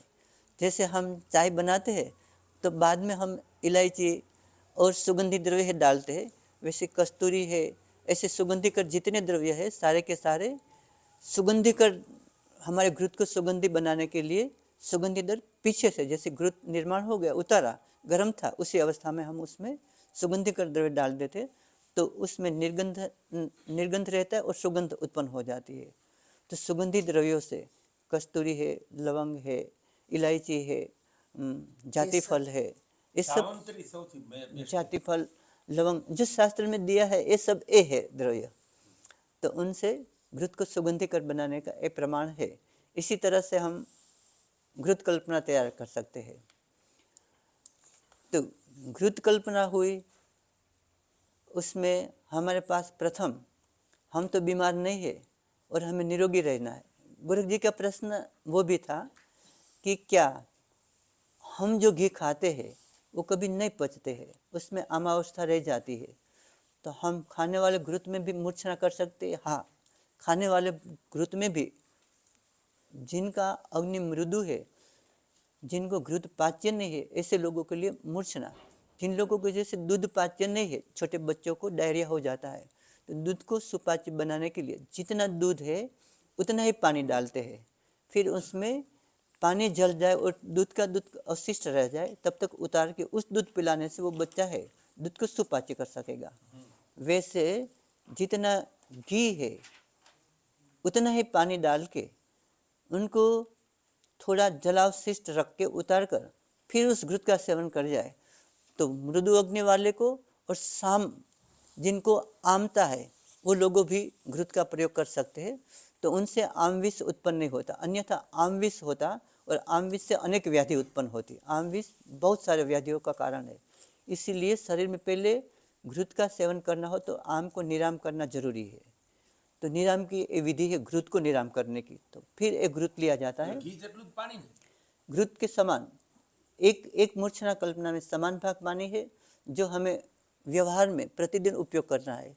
एक घृत में 4 भाग पानी है, कुछ में अष्ट भाग भी पानी है, और कुछ घृतों को लंबे समय 1 साल के बाद हमें उपयोग करना है तो 16 गुल भी पानी आप उसमें उपयुक्त कर सकते हो। अलग अलग प्रकार से मूर्छा कल्पना है, उनका विचार किया गया है शास्त्र में। लेकिन प्राचीन भारतीय जो शास्त्र में कल्पना है उसमें मूर्छना कल्पना नहीं है। मूर्छना कल्पना संग्रह काल से आई हुई मूर्छना कल्पना है। पहले लोगों का अग्नि ही तेज रहता था तो मूर्छना कल्पना की आवश्यकता संग्रह काल से, यानी 500 साल से मूर्छना कल्पना 500 साल से भाव प्रकाश, माधव निदान, सारंगधर संहिता उनके काल से आई है। अब हम जाते घृत निर्माण विधि में। तो पहला घृत, हम तो बीमार नहीं है और हमें घी का सेवन करना है। मनसुख भाई को 100 साल स्वस्थ जीना है, वीणाबेन को भी जीना है, सबको जीना है। प्राणेषणा प्रधान है। पूरे विश्व में प्रत्येक जीवों की 3 ऐषणाएं है, प्राणेषणा, धनेषणा और परलोकेष्णा। प्राणेष्णा, वितेष्णा और पारलौकिक ऐष्णा, ये 3 प्रकार की ऐष्णा हमारे शास्त्र में निर्देशित की गई है। उसमें प्राणेष्णा प्रधान है, क्योंकि जब तक शरीर में प्राण है तब तक कुछ है, जब प्राण चला गया तो सब कुछ चला गया। तो सबको दीर्घजीवी होना है, तो इसके लिए दीर्घम जीवित अध्याय हम रख दिया है। जबकि चिकित्सा प्रारंभ होती है तो चिकित्सा में रसायन चिकित्सा प्रधान पहले मुख देगी लग गई। रसायन चिकित्सा में अष्टांग हृदय में चतुष्कुवलय की बताया गया है। कुवलय का मतलब होता है कमल, चतुष का मतलब होता है 4। कमल के 4 अंग कौन कौन से रहते हैं तो आप सबको पता है, पत्र, पुष्प, किंजलक और कंद। और दूसरा आता है पंचारविंद घृत। कमल को अरविंद कहते हैं, तो उनसे बनता है पंचारविंद घृत। उसमें कमल के मूल यानी कंद, कमल का नाल, कमल के पुष्प, कमल के केसर और सुवर्ण। सुवर्ण का एक पतरा डाला जाता है उस घृत निर्माण में। सुवर्ण है दीर्घायुष्प्रद है। उनसे पंचारविंद घृत को तैयार करके उनका सेवन किया जाए तो शास्त्र कहता है उनसे दीर्घ जीवन की प्राप्ति होती है।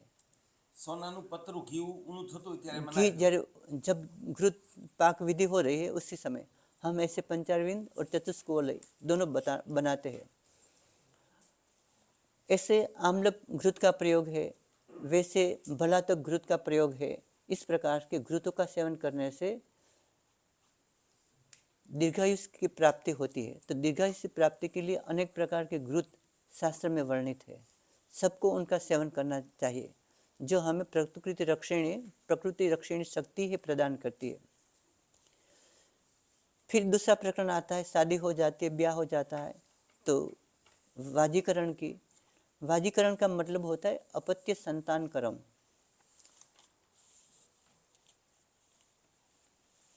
पुत्र के गर्भ पर पुत्र आया, तीसरी पीढ़ी में पुत्र भी आए। हमारे शरद भाई गांधी जी की तीसरी चौथी पीढ़ी है, तो पुत्र के घर भी पुत्र, उनके घर भी पुत्र आ जाए, इतना शुक्र के अंदर सामर्थ्य प्राप्त हो, उनके लिए दूसरा जो चैप्टर आता है वाजीकरण का आता है अपत्य संतान कर्म। अपत्य के घर भी संतान उत्पन्न हो, ऐसा प्रशस्त शुक्र बनाने के लिए शास्त्र में दिया है अपत्य कर घृत। संतान को अपत्य कहते हैं। तो अपत्य कर घृत के अंदर शतावरी, अश्वगंधा, विदारीकंद और कवचा, ये 4 से सिद्ध किया हुआ घृत अपत्य कर घृत बनता है। हम बहुतायत से प्रयोग करते हैं, सारे लोगों में संतान प्राप्ति हो ही जाती है इनसे। तो उनकी सेवा केवल शतावरी घृत है। शतावरी घृत का प्रयोग करने से हमने कई लोगों में देखा है जिनमें मोटिलिटी या स्पर्म काउंट भी 0 रहता है, उनमें भी इंक्रीज आ जाता है। मोटिलिटी 0 रहती है, उनको भी इंक्रीज करता है। और ऐसे संतानों में भी हमें सिद्धि मिली है केवल शतावरी घृत से। ऐसे ही विदारीकंद से विदारी घृत निर्माण किया जाता है। विदारी रसायन पहले बनाना चाहिए। रसायन वीणाबेन एक थेरेपी चलते हैं ना, नैनो टेक्नोलॉजी। आयुर्वेद में नैनो टेक्नोलॉजी का प्रयोग किया गया है। उसमें शतपाक घृत, शतपाक तेल, एक ही तेल है, एक ही घृत है। सहस्त्रपाकी, शतपाकी बलाघृत और सहस्त्रपाकी बलाघृत, एक ही घृत को 100 बार पाक निर्माण किया जाता है। 4 भाग जो औषधीय द्रव्य है उनमें डाल के उस घृत सिद्ध हो गया, उनको दोबारा वैसे ही सिद्ध करे जो अवशिष्ट की रहा, उनको दोबारा ऐसे 100 बार, ऐसे 1000 बार तैयार कर। तो वो क्या करता है, हमारा बीज भागावयव, हमारे जो शरीर के भीतर डीएनए रहता है, उनके अंदर भी उनके भी जो अवयव रहते हैं वहाँ जाकर वो कार्य करते हैं। और आनुवांशिकता में जो आने वाले व्याधि है उनको ऐसे घृत खत्म करते हैं। वेदों में एक संस्कार आता है वासंतीकरण संस्कार। वासंतीकरण संस्कार में और कुछ बात नहीं है, अथर्ववेदिक कर्मज व्याधि विज्ञान नाम की बुक में सारा संदर्भ दिया है। तो उसमें हम हमारे शरीर के संशोधन करते हैं। शरीर में संशोधन करके फिर उस व्याधि के जो औषध है उनका प्रयोग किया जाता है, या उस व्याधि से सिद्ध घृत का प्रयोग किया जाता है, जिनसे आनुवांशिक व्याधि परंपरा से कुटुंब में, जैसे डायबिटीज किसी को हो, हाँ, तो डायबिटीज में धन्वंतर घृत का प्रयोग, डायबिटीज में लोग बोलते हैं कि घी नहीं खाया जाता है, लेकिन डायबिटीज में धन्वंतर घृत का प्रयोग है। तो ऐसे धन्वंतर घृत का प्रयोग करके उन लोगों को दिया जाए तो उस आनुवांशिकता में आने वाले डायबिटीज का पराभव किया जाता है। तो संतान निरोगी कैसे जन्मे, संतान में आनुवांशिक व्याधि कैसे न हो, उसके लिए विकृत कल्पना है। अपत्यघ्र घृत है, शतारी घृत है, विदारी घृत है, ये पंचारविन घृत फिर इसमें डाल दिए। इसमें जितनी सारी दिव्य औषधियाँ दी है वो सारी, सोम आदि जितनी सारी औषधियाँ है वो सभी रसायनवाजीकरण में सब सेम प्रयुक्त हुई है। तो फिर जाते हैं हम हमारे आगे ज्वर चिकित्सा में। ज्वर चिकित्सा में गुरुचि घृत दिया है। तीसरा अध्याय आता है ज्वर चिकित्सा।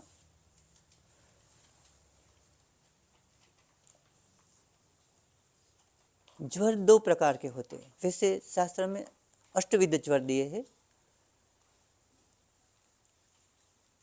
वातज, पित्तज, कफज, द्विदोषज के 3 भेद, सन्निपातज 7वां भेद और 8वां आगंतुज, ऐसे 8 प्रकार के ज्वर, अष्टो ज्वरः। महारोग अध्याय में ये बात बताई है और निदान स्थान अध्याय 1 में और चिकित्सा स्थान अध्याय चरक 1 में बताई है बात। 2 प्रकार के ज्वर रहते, एक नवज्वर और एक जीर्ण ज्वर। नवज्वर इसे कहते हैं 1 से 7 दिन तक का ज्वर। जब तक सभी धातुओं में प्रसारित नहीं हो जाता है तब तक का ज्वर है, उसको नवज्वर कहते हैं। नवज्वर के अनंतर ज्वर जीर्ण हो जाता है, यानी धातु में वो अपना आश्रय स्थान प्राप्त कर लेता है, फिर वो ज्वर जीर्ण हो जाता है। कई लोगों को कई सालों तक चलता है, सालों तक वो बोलता है जीर्ण ज्वर आता है, जीर्ण ज्वर आता है। उस ज्वर के निवारण के लिए गुरुचि घृत है। गुरुचि को गुरुचि स्वरस, गुरुचि का कल्क 1 भाग, गुरुचि का स्वरस 4 भाग, या क्वाथ 4 भाग, या हिम या फांट या सिद्ध कल्पना कोई भी बनाओ, उनके साथ सिद्ध करके उसका घृत निर्माण करके देने से चाहे कितने सालों का ज्वर क्यों न हो, उनसे जाता ही जाता है। जीर्ण रोगेशु सर्वेशु, सभी, ऐसा नहीं कि ज्वर में ये सिद्धांत प्रस्थापित कर दिया, लेकिन कोई भी, चाहे ज्वर हो, चाहे रक्तपित्त हो, चाहे गुल्म हो, चाहे कुष्ठ हो, चाहे और व्याधि हो, प्रमेह हो, सभी जीर्ण अवस्था में आ जाते तब घृतपान का प्रयोग किया जाता है। सिद्धांत है जीर्णेषु सर्वेषु घृत, जीर्ण ज्वरेषु सर्वेषु घृतपानम प्रशस्यते। कैसे कैसे इफेक्ट करता है? अमृतोपमम, जैसे अमृत का छिटा पड़ने से सजीवन हो जाते हैं, इस व्याधि से दुर्बल हुए रोगी सजीवन हो जाता है घृतपान से। तो इस सभी जीर्ण व्याधियों में ये बहुत सारे घृतों का, फिर आप ज्वर में अग्निमांद्य हो, या ज्वर में कफ हो, या ज्वर में पित्त का उत्कर्ष हो, उसके अनुसार क्षीर षटपल घृत है, 10 मूल षटपल घृत है और पटोल घृत है, और प्रकार के घृत का आप निर्माण करके जितने जितने ज्वरनाशक द्रव्य है, गुरुचि एक दृष्टांत है। शास्त्र में एक औषध दे के फिर दे देते हैं कि इतने जितने ज्वरग्न औषध है उनसे भी आप घृत निर्माण कर सकते हो। वेद अपनी विवेक बुद्धि से, अपनी विचार शक्ति से वो प्रयोग करे, ये अल्प बुद्धि नाम व्यवहार आए। फिर रक्तपित्त चिकित्सा आती है, दूसरी चिकित्सा। तो रक्तपित्त चिकित्सा में हम वासा घृत का निर्माण करते हैं, वासा के पंचांग का प्रयोग करते हैं, या वासा पत्र और पुष्प का, उनसे कल्क, वासा पुष्प का कल्क, वासा पत्र का स्वरस। वासा पत्र का स्वरस कैसे निकाले? वासा के पत्ते को कूट पीस के उनको ऐसे निचोड़ के रस नहीं निकाल सकते हैं, उनका पुट पाक विधि से रस निकाला जाता है। वासा के पत्र को पीस के उनका जो कल्क होता है उन पर एक पिंड बनाया जाता है, लोट का, जैसे हम रोटी बनाते हैं उसका पिंड आलेपन कर देते हैं, फिर उस पर मिट्टी का ऐसा रोटला जैसा बना के उनको आवेष्टित कर देते हैं। फिर उनको अग्नि में डाल देते हैं, तो अग्नि सन्निकर्ष से उनसे रस है वो निकल जाता है। फिर उसको अंगारे से निकाल के, उपले से निकाल के, फिर कवच दूर करके फिर उनका स्वरस निकाल जाता है। उस स्वरस से सिद्ध किया हुआ वासाघृत कफ, श्वास, काश, प्रतिशय, रक्तपित्त, जितने सारे श्वसन संस्थान जन्य व्याधि है उन सबको ठीक करता है वासाघृत। वासाघृत ज्वर की चिकित्सा में भी प्रयुक्त होता है, क्योंकि ज्वर संतापात रक्तपित्तम उदीर्यते, ज्वर के संताप से ही रक्तपित्त की उत्पत्ति हुई है। चाहे हमारे अधोग नासा से खून प्रवर्तित होता, नासागत रक्तपित्त हो, आँख से खून निकलता हो, जैसे प्लेटलेट काउंट डाउन हो जाते हैं तो कभी आँख से निकलता है, कानों से कर्णस्राव होता है, मुख से थूक के साथ, कफ के साथ खून निकलता हो। रक्तपित्त की श्रेष्ठ चिकित्सा में बताया है, चाहे अधोग रक्तपित्त हो, चाहे ऊर्ध्वग हो, चाहे तिर्यक हो, सभी प्रकार के रक्तपित्त में वासाघृत है, वैसे दुर्वाघृत है, वैसे दाड़िम घृत है। जितने रक्तपित्त सामक औषध है उन सारे औषधों से ये रक्तपित्त नाशक। रक्तपित्त के अनंतर गुल्म चिकित्सा आती है। गुल्म ही आती है ना, जब दक्ष यज्ञ का विध्वंस हुआ था तब तीसरा व्याधि उत्पन्न हुआ था गुल्म। पंचविध गुल्म, 5 प्रकार की गुल्म है। 4 प्रकार के वातज, पित्तज, कफज, नीचे गुल्म और रक्तज गुल्म। चारों प्रकार की गुल्म की चिकित्सा में अपना क्षीर षटपल घृत दिया है। क्षीर षटपल में क्या है? पल यानी एक पल, तो दूध में एक पल और उनके सिवा जो द्रव्य है क्या है? पिपली, पिपली मूल, चव्य, चित्रक, चव्य और चित्रक 5 हो गया, और छठा क्षीर, 6 मिल के क्षीर षटपल हो गया। उसमें 10 मूल मिलाया जाए तो 10 मूल षटपल घृत हो जाता है, और दूध, इससे सारे के सारे गुल्म ठीक हो जाते हैं। 10 मूल त्रयोषणाधि आद्रक घृत, ये सारे घृत है गुल्म की चिकित्सा में निर्देशित किए हैं। जो गुल्म की चिकित्सा के अंदर निर्देशित किए हैं वे ही ग्रहणी चिकित्सा हमारी जब आएगी तब ग्रहणी चिकित्सा में यही त्रिकटु, त्रिकटवाद्य घृत, हिंगवादी घृत, यही घृतों का प्रयोग किया गया है। तो इसी तरह से ज्वर, रक्तपित्त, गुल्म, फिर प्रमेह। प्रमेह में धन्वंतर घृत एक ही है, केवल धन्वंतर घृत है, और दूसरा घृत का प्रमाण नहीं है। लेकिन प्रमेह में भी अब जीर्ण घृत का 1 साल से पुराना घृत है, जो कि शरीर के सभी व्याधियों में 1 साल से पुराना घृत ज्ञानेंद्रियों को छोड़कर प्रयोग किया जाता है। ज्ञानेंद्रियों में 9 घृत है। फिर प्रमेह के बाद कुष्ठ आता है, प्रमेह के बाद कुष्ठ ही आता है ना, प्रमेह के बाद कुष्ठ आता है। जो हवि था ने दक्ष यज्ञ में बचा हुआ था, उसका प्राशन करने से प्रमेह और कुष्ठ 2 व्याधि की उत्पत्ति हुई थी। कुष्ठ की चिकित्सा में हम बहुत निष्फल जाते थे पहले। हमारे मित्र जो सतीश है अथर्व आयुर्वेद यहाँ ऊना में बहुत बहुत अच्छे पंचकर्म विशेषज्ञ है, उसने हमें तिक्तक और महातिक्तक,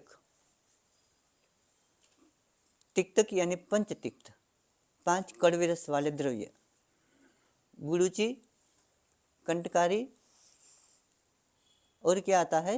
पटोल, पटोल और वासा, और पटोल, वासा, गुड़ुचि, कंटकारी और नींब, इन 5 से सिद्ध किया गया घृत हमने बनाया, तो सारे के सारे चर्म रोग, जो चर्म रोग की पराकाष्ठा लोग मानते हैं सोरियासिस को, सोरियासिस तो वैसे ही दूर हो जाता है। सोरियासिस की सिवा चाहे एक्जिमा हो, एक कुष्ठ हो, यानी आयुर्वेद में 18 प्रकार के कुष्ठ का बताया गया है। 7 महाकुष्ठ और 11 क्षुद्र कुष्ठ, सारे के सारे कुष्ठ रोग की चिकित्सा में पंचतिक्त घृत से आप सारवार करो, सारे के सारे, क्योंकि कुष्ठ रोग जीर्ण नहीं होते हैं, तो सारे कुष्ठ रोगों में घृत अनिवार्य है। जब तक हम घृत नहीं देते थे तब तक हमें रिजल्ट नहीं मिलते थे। जब सतीश ने हमें बताया कि ये पंचतिक्त घृत और महापंचतिक्त घृत से ठीक होता है तो सारे के सारे कुष्ठ रोगी ठीक होने लगेगी। इतना नहीं, जो महाकुष्ठ है लेप्रेसी, उसमें भी एक घृत प्रयोग किया जाता है। उनके सिवा गुरुचि, निम्ब, पटोल और कंटकारी, एक एक को लेकर भी आप घृत सिद्ध करो। यही चरक संहिता में यही प्रमाण है। एक एक को लेकर घृत सिद्ध करके सारे कुष्ठ रोग की चिकित्सा में आप उनको भी प्रयोग कर सकते हो। फिर शोष निदान आता है, छठा शोष निदान है। तो सारे शोष की चिकित्सा में भी अब प्रश्न आता है, शोष में अग्निमांद्य रहता है। गोरख जी वाला प्रश्न अभी यहाँ काम आता है। उसमें साम भी रहता है और अग्निमांद्य भी रहता है। तो अग्नि को प्रदीप्त करने के लिए शोष रोग और यक्ष्मा दोनों की चिकित्सा के अंदर निराम किया हुआ ही, मूर्छना कल्पना किया हुआ ही घृत का प्रयोग करना चाहिए। उसमें चाहे वासा घृत का प्रयोग करो चाहे और घृत का प्रयोग करो, सभी घृत को मूर्छित करके ही यक्ष्मा और शोष दोनों में उपयोग करना चाहिए। यक्ष्मा कैसे उत्पन्न होता है? यह यथा शक्ति से अधिक बल, वेग विधारणा और संधारणा और क्षयात, चार प्रकार से क्षय और शोष की उत्पत्ति होती है। और चार प्रकार की क्षय की चिकित्सा में शतावरी घृत है, अपना यही वासा घृत का फिर यहाँ प्रयोग कर सकते हो। फिर संग्रह ग्रंथों में अजा पंचक घृत दिया है। अजा का मतलब होता है बकरी। बकरी की घृत, बकरी की जो लिंडी आती है उसका पुरुष आता है अजा पुरुष, उनसे स्वरस निकालते हैं जैसे हम गो पुरुष से निकालते हैं। तो अजा पुरुष, अजा मूत्र, अजा दधि और अजा घृत, उस पंच से अजा पंच घृत सिद्ध करके हमने बहुत प्रयोग किया है। पहले बहुत सारे राज्य क्षमा के पेशेंट अजा पंच घृत से ठीक हो ही जाते हैं। सारे के सारे यक्ष्मा के पेशेंट वो बहुत कम दिनों में अजा पंच घृत के साथ हम अमृता सत्व का प्रयोग करते हैं और उनके साथ प्रवाल पिष्टि अमृता सत्व के साथ मिला देते हैं। उनसे योग देने से सारे के सारे शोष रोग और सारे के सारे यक्ष्मा है वो ठीक हो जाते हैं। यक्ष्मा के 11 लक्षण भी ठीक हो जाते हैं। तो शोष, फिर उन्माद चिकित्सा आती है। उन्माद चिकित्सा आती है। उन्माद चिकित्सा में धी, ध्रुति, स्मृति उसका विभ्रम हो जाता है। मदि यदि उद्गताम दोषा यस्माद उन्माद गामिता, जिसमें हमारे दोस्त है उद्भ्रांत हो जाते हैं और मनुष्य के अंदर क्षणिक समय के लिए और सदा के लिए अमर्त्य वातवीर्य विक्रम आ जाता है। उनकी शक्ति से देवों की शक्ति आ जाती है। मृत्य माने मनुष्य, मनुष्य के अलावा जो राक्षस है, गंधर्व है, यक्ष है, किन्नर है, पिशाच है, अमानुष प्रतिषेध नाम का एक अध्याय महर्षि सुश्रुत ने दिया है। उसमें सारे 16 प्रकार के एक ग्रह रोग है, उनका वर्णन किया गया है। सारे के सारे है उन्माद चिकित्सा के भीतर आ जाते हैं। तो उन्माद चिकित्सा में जैसे मनसुख भाई बताते थे ब्राह्मी घृत, तो यहाँ प्रयुक्त हुआ है। ब्राह्मी स्वर से सिद्ध ब्राह्मी घृत का प्रयोग करने से उन्माद का शमन हो जाता है। ब्राह्मी घृत है, 50 घृत है, महा50 घृत है, तिक्तक घृत है, महातिक्तक घृत है, मायुर्वेद्य घृत है, महामायुर्वेद्य घृत है। ये सारे के सारे घृत उन्माद की चिकित्सा में प्रयोग किया गया है। ઉન્માદનું વર્ણન કરી નાખો ને આટલા આટલા રોગો નીચે આવી જાય. ઉન્માદ यानी ગાનપણ, એક પાગલપન, પછી પાગલપન. આમ ભય લાગવો, ડિપ્રેશન. ये બધા मानस व्याधि में, बीजा मानस व्याधि में जाते। उन्माद के अनंतर हमारा अपस्मार व्याधि आता है। मध्य अवगताम स्मृति अस्मिन रोगे से अपस्मार, जिसमें क्षणिक समय के लिए स्मृति चली जाती है उस रोग को अपस्मार कहते हैं, जिसे हिंदी में मृगी कहते हैं, जिसमें गुजराती में वाय आवी कैसे फेफड़ू। तो उस रोग का चरक चिकित्सा स्थान अध्याय 10 में प्रमाण बताया है। पहला ही चिकित्सा का योग है पंचगव्य घृत। उसमें गोबर का रस, गौमूत्र, गाय का दूध, गोदधि और गोघृत समान भाग सबको उबाल के घृत अवशिष्ट रहे तब उतार कर उनका प्रयोग किया जाए तो बहुत सारे अपस्मार के रोगी ठीक हो जाते हैं। सभी रोगी चिकित्सा में ये है। अपस्मार पंचगव्य के बाद पंचगव्य में अगर कुशोदक ऐड किया जाए तो गो षडंग हो जाता है, उनसे भी यही लाभ होता है। लेकिन ये धर्मशास्त्र में गो षडंग का पंचगव्य ही कहा जाता है, उसका भी प्रयोग किया जाता है। धर्मशास्त्र में विशेष हेमाद्रि प्रायश्चित आदि करवाते हैं, प्रायश्चित विधान, उसमें एक पंचगव्य का प्रयोग होता है जिसमें कुशोदक मिला हुआ हो। ऐसे आगे आगे और औषध द्रव्य जो पवित्र द्रव्य है उनको मिला के घृत सिद्ध किया जाता है। तो अपस्मार में और उन्माद की चिकित्सा में भी जो घृत लिया जाता है वो भी पुराण घृत लिया जाता है। 1 साल से पुराना घृत है, मानस रोगों की चिकित्सा में अधिक कामयाब रहते हैं। अपस्मार, उन्माद, ब्राह्मी घृत और यही सारे घृत फिर वचा आदि घृत है, वचा से सिद्ध करके घृत बनाते हैं, हरितकी से सिद्ध किया हुआ घृत बनाते हैं। तो ये सारे घृत उन्माद अपस्मार की दोनों की चिकित्सा में प्रयुक्त होते हैं। और तीसरा उन्माद अपस्मार के साथ साथ एक अतत्वाभिनिवेश महागद आता है, बहुत बड़ा, जिसमें विपरीत बुद्धि हो जाती है। जो बात कहते हैं उनसे विपरीत, ऐसा करो तो उनसे विपरीत करता है। विपरीत का निराकरण करने के लिए, विवेक बुद्धि की प्राप्ति कराने के लिए एक घृत का प्रयोग होता है ये ही सारे, ये पैचासी घृत, महापैचासी घृत, ब्राह्मी घृत, शंखपुष्पी घृत है। और પૈચાસી મહાપૈચાસીમાં કઈ વનસ્પતિ આવે? એમાં તો બધા 50 થી વધારે દ્રવ્યો છે। અચ્છા, ઝાડા દ્રવ્ય. એ તો તીવ્ર ઉન્માદ, તીવ્ર ગાનપણ, જબ પ્રેતનો પ્રવેશ થાય એવા બધા ધૂણતા હોય ને એવું બધું થતું હોય ત્યારે એ ઘૃતનો પ્રયોગ થતો હોય છે।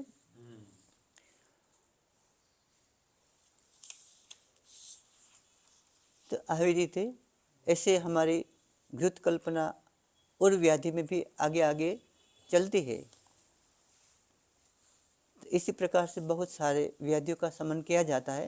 और जो घृत कल्पना बनाई है तो जानू ने PDF किया है, कोई मंगवा लो और आप सबके फ़ोन में डाल दो, तो सबको जितने सारे घृत के योग है वो सब, उनमें से आपको जो खदीर घृत है, कुष्ठ में हम प्रयोग करते हैं या और घृत में जो भी घृत में प्रयोग करते हैं, कैंसर में अभी जो प्रयोग करते हैं हेमकंद घृत, उनका भी बहुत अच्छा प्रयोग है। और गोमीकंद, उनका भी बहुत अच्छा प्रयोग है। कृष्णावली घृत प्रयोग करते हैं, उनका भी बहुत अच्छा कैंसर में प्रयोग है। और वरुणादि घृत जो हम प्रयोग करते हैं उनका भी बहुत अच्छा प्रयोग है। लेकिन चिकित्सा के बारे में प्रकृति, ये हार्दिक भाई कल हमें बताते थे कि ये वैद्य लोग सारे आए हैं, वो जब तक नहीं जानेंगे कि ये पित्तज उन्माद है, ये कफज उन्माद है, ये वातज उन्माद है, ये द्विदोदश उन्माद है, ये सान्निपातिक उन्माद है, ये जब नहीं जानेंगे वो घृत दे देंगे तो समाज में तो उनकी प्रतिष्ठा, कि ये घृत से दिया नहीं ठीक हुआ तो उनकी प्रतिष्ठा खंडित हो जाएगी, ऐसा भी होगा। तो प्रकृति, करण, देश, राशि, काल, बहुत सारे जो चिकित्सा के अंग है उनका ज्ञान न हो तो हमारे शास्त्रकारों ने एक अध्याय रख दिया है, अल्प बुद्धि नाम व्यवहाराय। जैसे कंटकारी का प्रयोग है ना, तो कंटकारी घृत दे दिया, कासे तू कंटकारी, सभी कंटकारी घृत दिया, सभी प्रकार की काश से ठीक हो जाती है। श्वास से तो भारंगी, भारंगी दे दिया, सभी प्रकार के श्वास से ठीक हो जाते हैं। भारंगी आदि घृत दे दिया, सभी प्रकार के श्वास ठीक हो जाते हैं। अल्डूसी है रक्तपित्त, रक्तपित्त प्रस्मना नाम, रक्तपित्त में सर्वोत्तम है, तो सारे रक्तपित्त हो गया, तो वासा घृत दे दिया तो सारे के सारे रक्तपित्त ठीक हो जाते। कहीं से भी ब्लीडिंग हो, है, चाहे अत्यार्तव हो, चाहे नाक से ब्लीडिंग हो, चाहे कान से ब्लीडिंग हो, ब्लीडिंग हो, वासा घृत दे दिया, ठीक हो जाएगा। लेकिन और घृत है, जैसे दाढ़ी में घृत हो, तो नाक से रक्तपित्त निकलता हो, नाक से खून निकलता हो, तो उसमें वो काम करेगा। वासा घृत सब में काम करेगा। लेकिन विशिष्ट घृत, दुर्वाद्य घृत हो, जब गुद मार्ग से रक्त प्रवाहित हो रहा तो उसमें वो घृत देगा। जैसे वर्ड श्रृंग है, वर्ड श्रृंग से घृत सिद्ध करके प्रयोग किया जाए तो गुदा मार्ग से जितने भी रक्तस्राव होते हैं वो ठीक हो जाएंगे। अशोक से घृत, अशोक पल्लव से या अशोक त्वच से घृत निर्माण करके दिया जाए तो सारे प्रदर रोग में जो रक्त प्रदर हो रहा है उनको वो ठीक करते हैं। सालमली से ऐसे घृत सिद्ध किया जाए तो सालमली से जो रक्त प्रदर्जन्य जितने सारे प्रदोजन्य जितने रक्तस्राव है उनको ठीक कर देते हैं। वैसे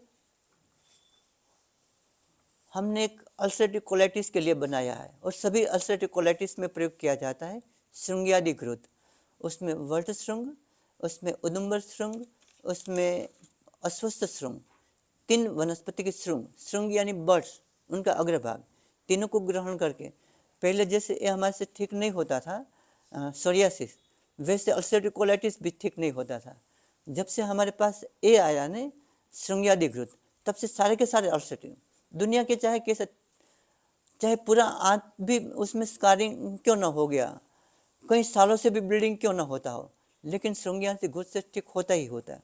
तो ऐसे घृत का आप सभी में सर्वत्र प्रयोग कर सकते हैं। तो ऐसे कई घृत निर्माण है, समस्त रोगों में, समस्त भेदों में भी प्रयोग किया जाता है। जो पंचाशता महाकसाई कल्पना में दिया है उसका, जैसे श्वासहर है तो सभी 10 औषध से सिद्ध घृत करो और सभी कल्पनाओं में सभी प्रकार के श्वास में दो काम करेगा। सभी कासहर महाकसा है तो सभी प्रकार के कास में दो, उससे सिद्ध सभी प्रकार के कास का हिक्का नाशक घृत दो तो सभी प्रकार के हिक्का प्रशमन हो जाएगी। तो इसी प्रकार से हृदय में अर्जुन घृत देते हैं सभी प्रकार के। वैसे पित्तज हृदय की चिकित्सा में है, फिर भी सभी प्रकार के हृदय रोग में उसका प्रभाव है, प्रभाव से काम करता है। अर्जुन घृत दो, सभी प्रकार के हृदय रोग ठीक हो जाते हैं। तो ऐसे निर्दोष घृत है, उनका सभी लोग, ये जो गोपालक लोग हैं घृत बनाना चाहते वो ठीक कर सकते हैं। मनसुख भाई ने पहले ही बताया, हमारा भी वही बात में बहुत बड़ा रंज है। हमारे कई लोग ऐसे घृत का निर्माण करके लोगों के साथ बहुत पैसा ले लेते हैं। हमें भी इतना ही दुख होता है। हम लोगों को सिखाते हैं, सीखते हैं, फिर उनका व्यापार करते हैं। उनकी चरक बताते हैं, सिखाने वाला की और सीखने वाले की नरेगामिनः, नरक में वास होता है कई सालों तक। इसीलिए हम लोगों की चिकित्सा को, आयुर्वेद में एक अध्याय आता है अहिंसा के बारे में बताते हैं। अहिंसा प्राणी नाम प्राणवर्धना नाम, प्राणियों के प्राण को, रोग है मनुष्यों को हिंसा से पीड़ित करते हैं, आप उनके प्राण का संवर्धन करते हो उस घृत के माध्यम से। तो आप मुफ्त में नहीं दे सकते हो उसके प्राणवर्धन, मुफ्त में दे सकते हो तो अगर उनका थोड़ा सा भी व्यवसाय किया ने तो चरक बताते हैं जैसे सोना बेचकर आप कथीर खरीदते हो, लेकिन हमें मूल्य तो लेना पड़ेगा। शायद हम कथीर तो खरीद सकते हैं, उनका कुछ मुनाफा भी आप ले सकते हो। 1 गुना भावना बेन हमें 950 रुपये में घी देती है तो हम उनका 3000 रुपये, हमारे इतने ही औसत पड़ते हैं। जितना घी मानो 1000 रुपये में पड़ता है, 1000 रुपये के हमारे औसत जाते हैं, तो हम 1000 रुपये मुनाफा कर सकते हैं। तो हमारा घी 100 ग्राम का सभी का 300 रुपया ही है, 300 रुपये से अधिक नहीं। 150 ग्राम का बनाते हैं तो 450 या 550 रुपया लेते हैं, कुछ कन का। इनसे अधिक लेना पाप है। इसलिए ऐसे पाप का विक्री मनसुख भाई ने इस दुख से व्यथित होकर ही आप लोगों को समझाने के लिए घृत कल्पना, जो लोग ज़्यादा मुनाफा करके, हम देखते हैं, हमने किसी को कहा था मेरे स्टूडेंट को कि देखो तो ये भाई का घी है कितने में जाता है, तो 100 ग्राम का 1200 रुपया, 100 ग्राम का 1500 रुपया। कहाँ से ऐसा सीख के पाप को अर्जन करना निरेगामी। हम भी नरक में जाएंगे, सीखने वाला और व्यवहार करने वाला भी नरक में जाएंगे। इसीलिए उनका विक्री नहीं करना है। लोगों को ठीक करने के लिए जब गायों के सानिध्य में आए, गायों के साथ रहते हो और गाय को लात मारते हो, गायों के सानिध्य में आए हो, गाय से इतनी विधियाँ सीखी तो प्राणी का प्राणवर्धन करो, अहिंसा बढ़ाओ, उनको हिंसा करने वाले रोगों को ठीक करो, नहीं कि उनका व्यापार करके उनके खून का, उनके प्राण का आहरण करो। तो यही बात अंत में करके इस घृत विद्या को समाप्त करते हैं। अब आपका जो प्रश्न विषयक सेशन है उनको आगे ले प्रश्नों પછી લેશું। પહેલા તો આ 5000 પ્રકારના ઘી શીખવા માટે છે ને 50 વર્ષનું આયુષ્ય આ લોકોને એમને એમ પ્રાપ્ત થાય, અને બધા 150 વર્ષ જીવે એટલે 100 વર્ષ પાછા કામ કરે, અને તમારે બધા 150 વર્ષ જીવવાનું. હવે આપણે છે ને મુખ્ય વાત એ છે અહીંયા સાહેબ, ત્યાં તો બહુ લાંબુ વિજ્ઞાન છે, 10 વર્ષ શીખે તમે આ ભણ્યા ત્યારે થયું, પણ સાદા ઘી જે ટોનિક તરીકે જ લઈ શકાય, અથવા એક સિંગલ રોગમાં લઈ શકાય. માનો એક ભાઈને હૃદય રોગ છે તો એને અર્જુન ઘૃત આપવું, તો એ ઘી બનાવવાની સિસ્ટમ અને પદાર્થની માત્રા લખાવી દો કે અર્જુન ઘૃત બનાવવું તો ઘી આટલું લેવાનું, અર્જુન પાવડર આટલો લેવાનો, એમાં પાણી આટલું નાખવાનું, અને આવી રીતે પકાવવું. એવા જે આપણે 10 લીધા છે ને એ 10ની સિસ્ટમ લખાવી દો. બરાબર છે ને? એ 10 ની 10 એ બધી સિસ્ટમ બધાને વોટ્સએપમાં આપી દે છે. બધાને વોટ્સએપમાં આપી દે છે બધી જ.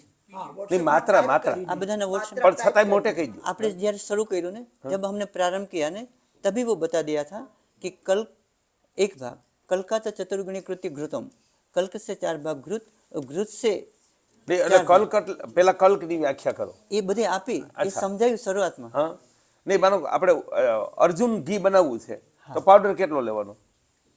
બધું લખીને આપશે તમને. એક મિનિટ તમે બોલો. पीडीएफ बनाई हमने, सर ने बनाई है, तो हमने पीडीएफ पूरा बना के रखा है। નહીં મેં એવું છે, તમે તો વૈદ્યો છો, આમાં ગૌશાળા વાળા છે ને એ એ બધાને એટલું ના સમજી શકે. અત્યારે ગુજરાતીમાં જ છે, ગુજરાતી હિન્દીમાં જ.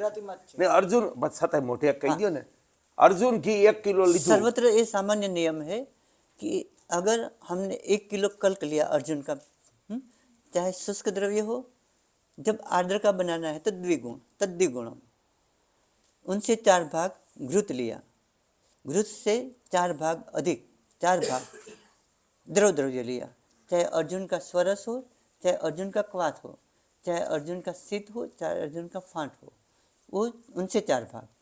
फिर जो अर्जुन का क्वाथ है या अर्जुन का स्वरस है वो पूरा जल जाए और केवल घृत का घृत रहे, तब उनकी परीक्षा का विधान भी बताया था, फेनोपशमनम, उसका फेन समन हो जाता है, मर्दन वर्तिकोत्पत्ति, और अर्जुन तोड़ने से हमें जो स्मेल आती है उसका जो स्वाद आता है, इष्ट रस गंध रस वर्णोत्पत्ति, उसके वर्ण उसके रस और गंध की उत्पत्ति हो जाए तो वो घृत सिद्ध हो गया.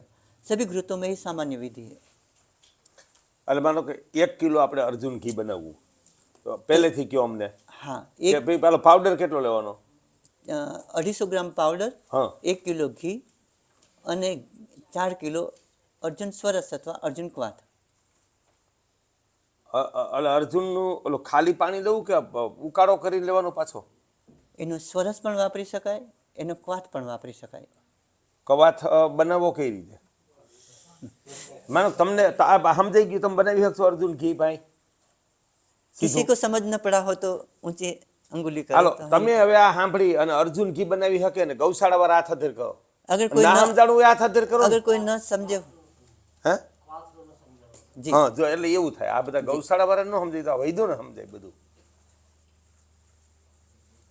તમે હાવ સાદી ભાષામાં કહો કે 1 કિલો ઘી અર્જુનનું બનાવવું છે. हाँ, હવે એમને આટલો powder. એમને क्वाथ की परिभाषा, क्वाथ उसे कहते हैं जितना हमारे पास औषध द्रव्य है उनसे 8 गुण जल, जल में उबाल आ जाए और उसका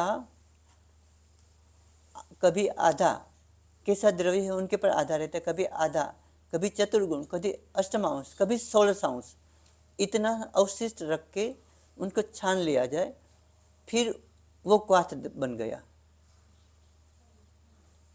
जैसे હાલો અર્જુનનું જ લ્યો, અર્જુનનો કવાચ છે ને अर्जुन है, अर्जुन घृत का जो निर्माण विधि है, जैसे हमने 1 किलो अर्जुन का पाउडर लिया હા तो उनके सामने 4 किलो गोघृत लिया, 4 किलो गोघृत के सामने 16 किलो है अर्जुन का क्वाथ लिया, उनका उबाला हुआ द्रव 4 કિલો ઘીમાં નહીં પેલા 1 કિલો જ ઘીથી કરો. 1 કિલો ઘી લીધું 1 કિલો ઘી લીધું તો અર્જુન પાવડર કેટલો? 250 ગ્રામ 1 કિલો 250 ગ્રામ અર્જુનનો પાવડર પાવડર. અને 4 કિલો અર્જુન ક્વાથ અથવા અર્જુન સ્વરસ. અર્જુનનો 4 કિલો કવાથ બનાવવા માટે પેલા 16 કિલો પાણી લેવું પડે કે 8 કિલો? એમાં 16 કિલો પાણી લેવું પડે. હા 16 કિલો પાણી લઈ 4 કિલો અર્જુનને 16 કિલો પાણીની અંદર ઉકાળવાનું, 4 કિલો પાવડર ને 4 કિલો પાવડરને 16 કિલો પાણીમાં ઉકાળવાનું, હા અને પછી- એનું અર્ધમાંશ અડધું રીએ અડધું અથવા ચતુર્થાંશ, આ ચોથો ભાગ રીએ. હાલો લીલું હોય તો અર્ધમાંશ, સૂકું હોય તો ચતુર્થાંશ હા એટલું રાખી ચોથો ભાગ રાખી પછી એ 16 કિલો થવું જોઈએ 4 કિલો થવું જોઈએ આ ઈ કવાત કવાત હા પછી એ બધું મિક્સ કરી અને 4 કિલો કવાથને 1 કિલો ઘીમાં ઉકાળવાનું. હા 4 કિલો કવાતને 1 કિલો ઘીમાં ઉકાળવાનું. તો 1 કિલો ઘી હોય તો સામે કુલ અર્જુન પાવડર કેટલો થશે? 4 કિલો 4 કિલો એ અને 250 ગ્રામ આ 250 ગ્રામ પાવડર. હા અને પેલું 4 કિલો 4 કિલો કવાથ પાકેલો કવાથ 4 કિલો. પાકેલો કવાત. કવાચની અંદર પાંદડા ડાળી કવાત અલગ અલગ મૂળનો બને, છાલનો બને, પત્રનો બને, પુષ્પનો બને, કવાત અલગ અલગનો બને. નહીં હૃદય રોગ માટે તો છાલનો જ બરાબર છે ને? હા રજન પ્રત્યેક ઔષધિ દ્રવ્ય હોય એનું પ્રયોજ્ય અંગ હોય. જેમ કે અર્જુન છે તો અર્જુનને છાલ છે, કંટકારી છે તો મૂળ છે, વાસા છે તો પત્ર છે, કમલ છે તો પુષ્પ છે, હા હા એ તો બરાબર કેસર છે તો એનું કેસર છે. મનસુખભાઈ, આમાં એવું થશે કે જે સાવ નવી તરફથી જે બનાવે છે ને એ લોકોને કમ્પ્લીટ જે આપણે પ્રમાણ આપ્યું છે જે थोड़ा बहुत व्याजबी भी है, लेकिन हमारे कई स्टूडेंट आते हैं ना, वो 1-1 साल रहते हैं, जाते हैं फिर वहाँ से फ़ोन करते हैं गीत कैसे बने. Unless you do practical, this is just a beginning. Unless you do properly practical, you will do not proper. એટલે સાહેબ જો And take આપણે જે your 10 time. લખ્યા છે ને ઘી घृत ઈ જે આ છે લોકો બનાવી શકે ને ત્યાંથી શરૂઆત કરો. બધાયમાં કલરમાં ફેરફાર આવશે, દ્રવ્યોમાં ફેરફાર આવશે, લીલું વાપરતા Exactly. હશે તો You ફેરફાર have આવશે. to do practical. એટલે પ્રેક્ટિકલ સિવાય ગ્રુપ બનાવવાની प्रैक्टिकल सिवाय એટલા આજે માટે ના નહીં થાય. बने આજે તો कि એ થાય जब જ નહીં એક जब हम વારમાં. घृत निर्माण करते हैं ना तब उनके 3 पाक हो जाते हैं, मृदु पाक, मध्यम पाक और खर पाक, और तीनों 5 मिनट की अवस्था में डिफरेंस हो जाते हैं. Exactly. केवल मध्यम पाक है वही जो घृत निर्माण करते हैं ना, वो हम आभ्यंतर प्रयोग कर सकते हैं उसमें मध्यम पाक, जबकि हमें बाह्य उपयोग करना है तो खर पाक या कभी नस्य आदि लेना है तो मृदु पाक करना है. तो विभिन्न प्रकार से इसलिए आयुर्वेद का अध्ययन जरूरी है और प्रैक्टिकल. गुरुजी, હવે આપણે કામ आप કરીએ. ऐसा कीजिए गुरुजी. जी. अब इनको मैं गुरुजी कहूंगी. Put another time कि मैं इस दिन प्रैक्टिकल ये घी करके बताऊंगा. जी Whenever your time is, आप भी बनाते होगे अपना. जी. तो जिस आ सकता है वो आएगा जिसको बहुत इंटरेस्ट है कि इस बार मैं ये घी बनाऊंगा. आप लोग जैसे यहाँ बैठे हैं पर वो प्रैक्टिकल होगा डाउन स्ट्रीम में. जी इसीलिए सब लोगों ने बुलाया कि यहाँ घृत देख सके सब. देख ले. बीस और अभी ने देखा. बनाने का जो लेकिन procedure हार्दिक है, भाई का उसके लिए कहना है दूसरा टाइम रखिए. घृत because निर्माण के लिए. nothing can be હવે આપણે done કામ કરીએ overnight. આ 10 ઘી માટે જ આ લોકોને બોલાવ્યા છે. આપણું ટાર્ગેટ પત્રથી છે હા. એ 10 ઘીની માત્રા લખાવી દો કે 1 કિલો ઘી લેવાનું એમાં એની આખી PDF ફાઇલ તૈયાર કરી પણ દીધી એ છે. 5000 માં ક્યાં ગોતવા 5000 જશે? ની નથી. 10 ગોતી દેશું તમને. તમારે જે 10 લખેલા છે ને એ 10 ની અલગથી કરી સાહેબ 10 ઘી છે એનો વિડીયો એક બનાવી લ્યો ને તો બહુ તમારો ટાઈમ બચશે. લખી દીધી છે આપણે. હા, 10 ઘીનો વિડીયો એક ઘીનો વિડીયો તમે બનાવશો ને પછી આપી દો. સાંભળો એ જ્યારે પ્રેક્ટિકલી વસ્તુ જોશે ત્યારે એને કલ્કમાં ક્વાથમાં અને બધી વસ્તુમાં એને એક્ઝેક્ટ ખબર પડશે. એ વાત બરાબર પણ પેલા માત્રાથી તો નક્કી થાય. માનો કે આપણે ગુડુચી ઘી બનાવવું તો એમાં ઘી એટલું લેવું, ગળુચી એટલી. સૌથી મહત્વનું એ છે.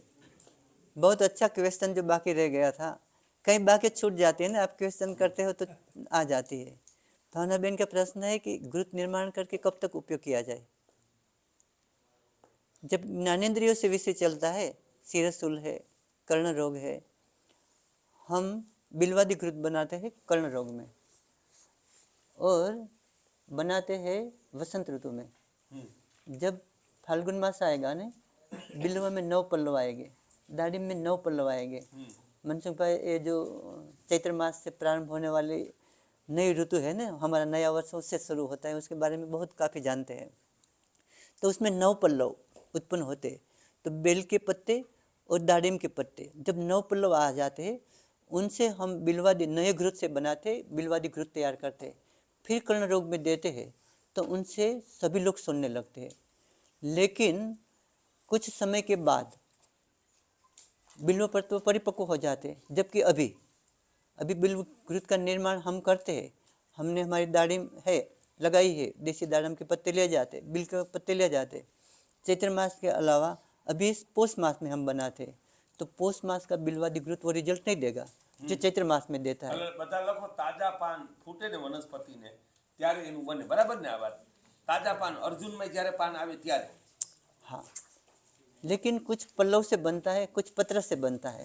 એટલે जबकि પાનની વાત છે। जबकि जब पान के बारे में ही मैं बोल रहा हूँ, हाँ। जब अर्क से बनाना है तो अर्क में परिपक्व पत्र आते પરિપક્વ પત્તે જાય। तो ये शब्द आयुर्वेद का कुछ पत्ते ऐसे हैं जो मध्यम अवस्था के पत्ते लिए जाते हैं हाँ। अधिकांश राज्य। तो कुछ में नव पल्लव, जहाँ पल्लव शब्द लगता है वहाँ पल्लव, जहाँ नए पत्ते, जब पत्ते का जब संदर्भ नहीं दिया है तो वहाँ मध्यम प्रकार के पत्र, जब संदर्भ दिया है तो कहीं परिपक्व पत्र। तो तीनों प्रकार के पत्ते चिकित्सा में उपयोग किए जाते हैं। ऐसे सब अंग प्रत्यंग। और घीનું આયુષ્ય કયો? हाँ, उसके बताया था घी की अवधि। तो हमने वो कि जब हम उनसे बना के देते हैं तो बहुत अच्छा। घी की अवधि शास्त्र में बताई है 1 वर्ष पर्यंत। घृत और तेल दोनों स्नेह कल्पना है, दोनों स्नेह कल्पना की अवधि 1 वर्ष के बाद वो उपयोग, उसमें गुण हानि आ जाती है, गुणहीन हो जाते हैं, फिर वो यथावत लाभ नहीं देते हैं। ઔષધિ ઘી 1 વર્ષ? हाँ, 1 वर्ष नहीं आयुष्य मर्यादा में। घृत तेल की पंचगव्य ઘીની सभी घृत की બધા 1 વર્ષ? हाँ, लेकिन मानस रोग को छोड़ के માનસિક રોગો એમાં કેટલો સમય? ઈ તો હાવ તાજું पुराण જ્યાં ઠેકા એમાં ઈ જૂનું ઘી। પછી પુરાણ ઘૃતમાંથી ઔષધિ ઘી પાછું બનાવી શકાય? हाँ, पुराण घृत माथे औषधि घृत मानस रोग में હવે આપને ઈ વાત કરું, ખેડાની બાજુમાં એક રઢુ ગામ છે, ત્યાં એક શિવાલય છે, ત્યાં 350 વર્ષ જૂનું ઘી પીડ્યું છે। 500 વર્ષ જૂનું, हाँ। 585 વર્ષ જૂનું છે। હા, તમે અહીંયા જીવા ઘણી વારંવાર ત્યાંથી આપે છે ઈ લોકો? કામેશ્વર મહાદેવ।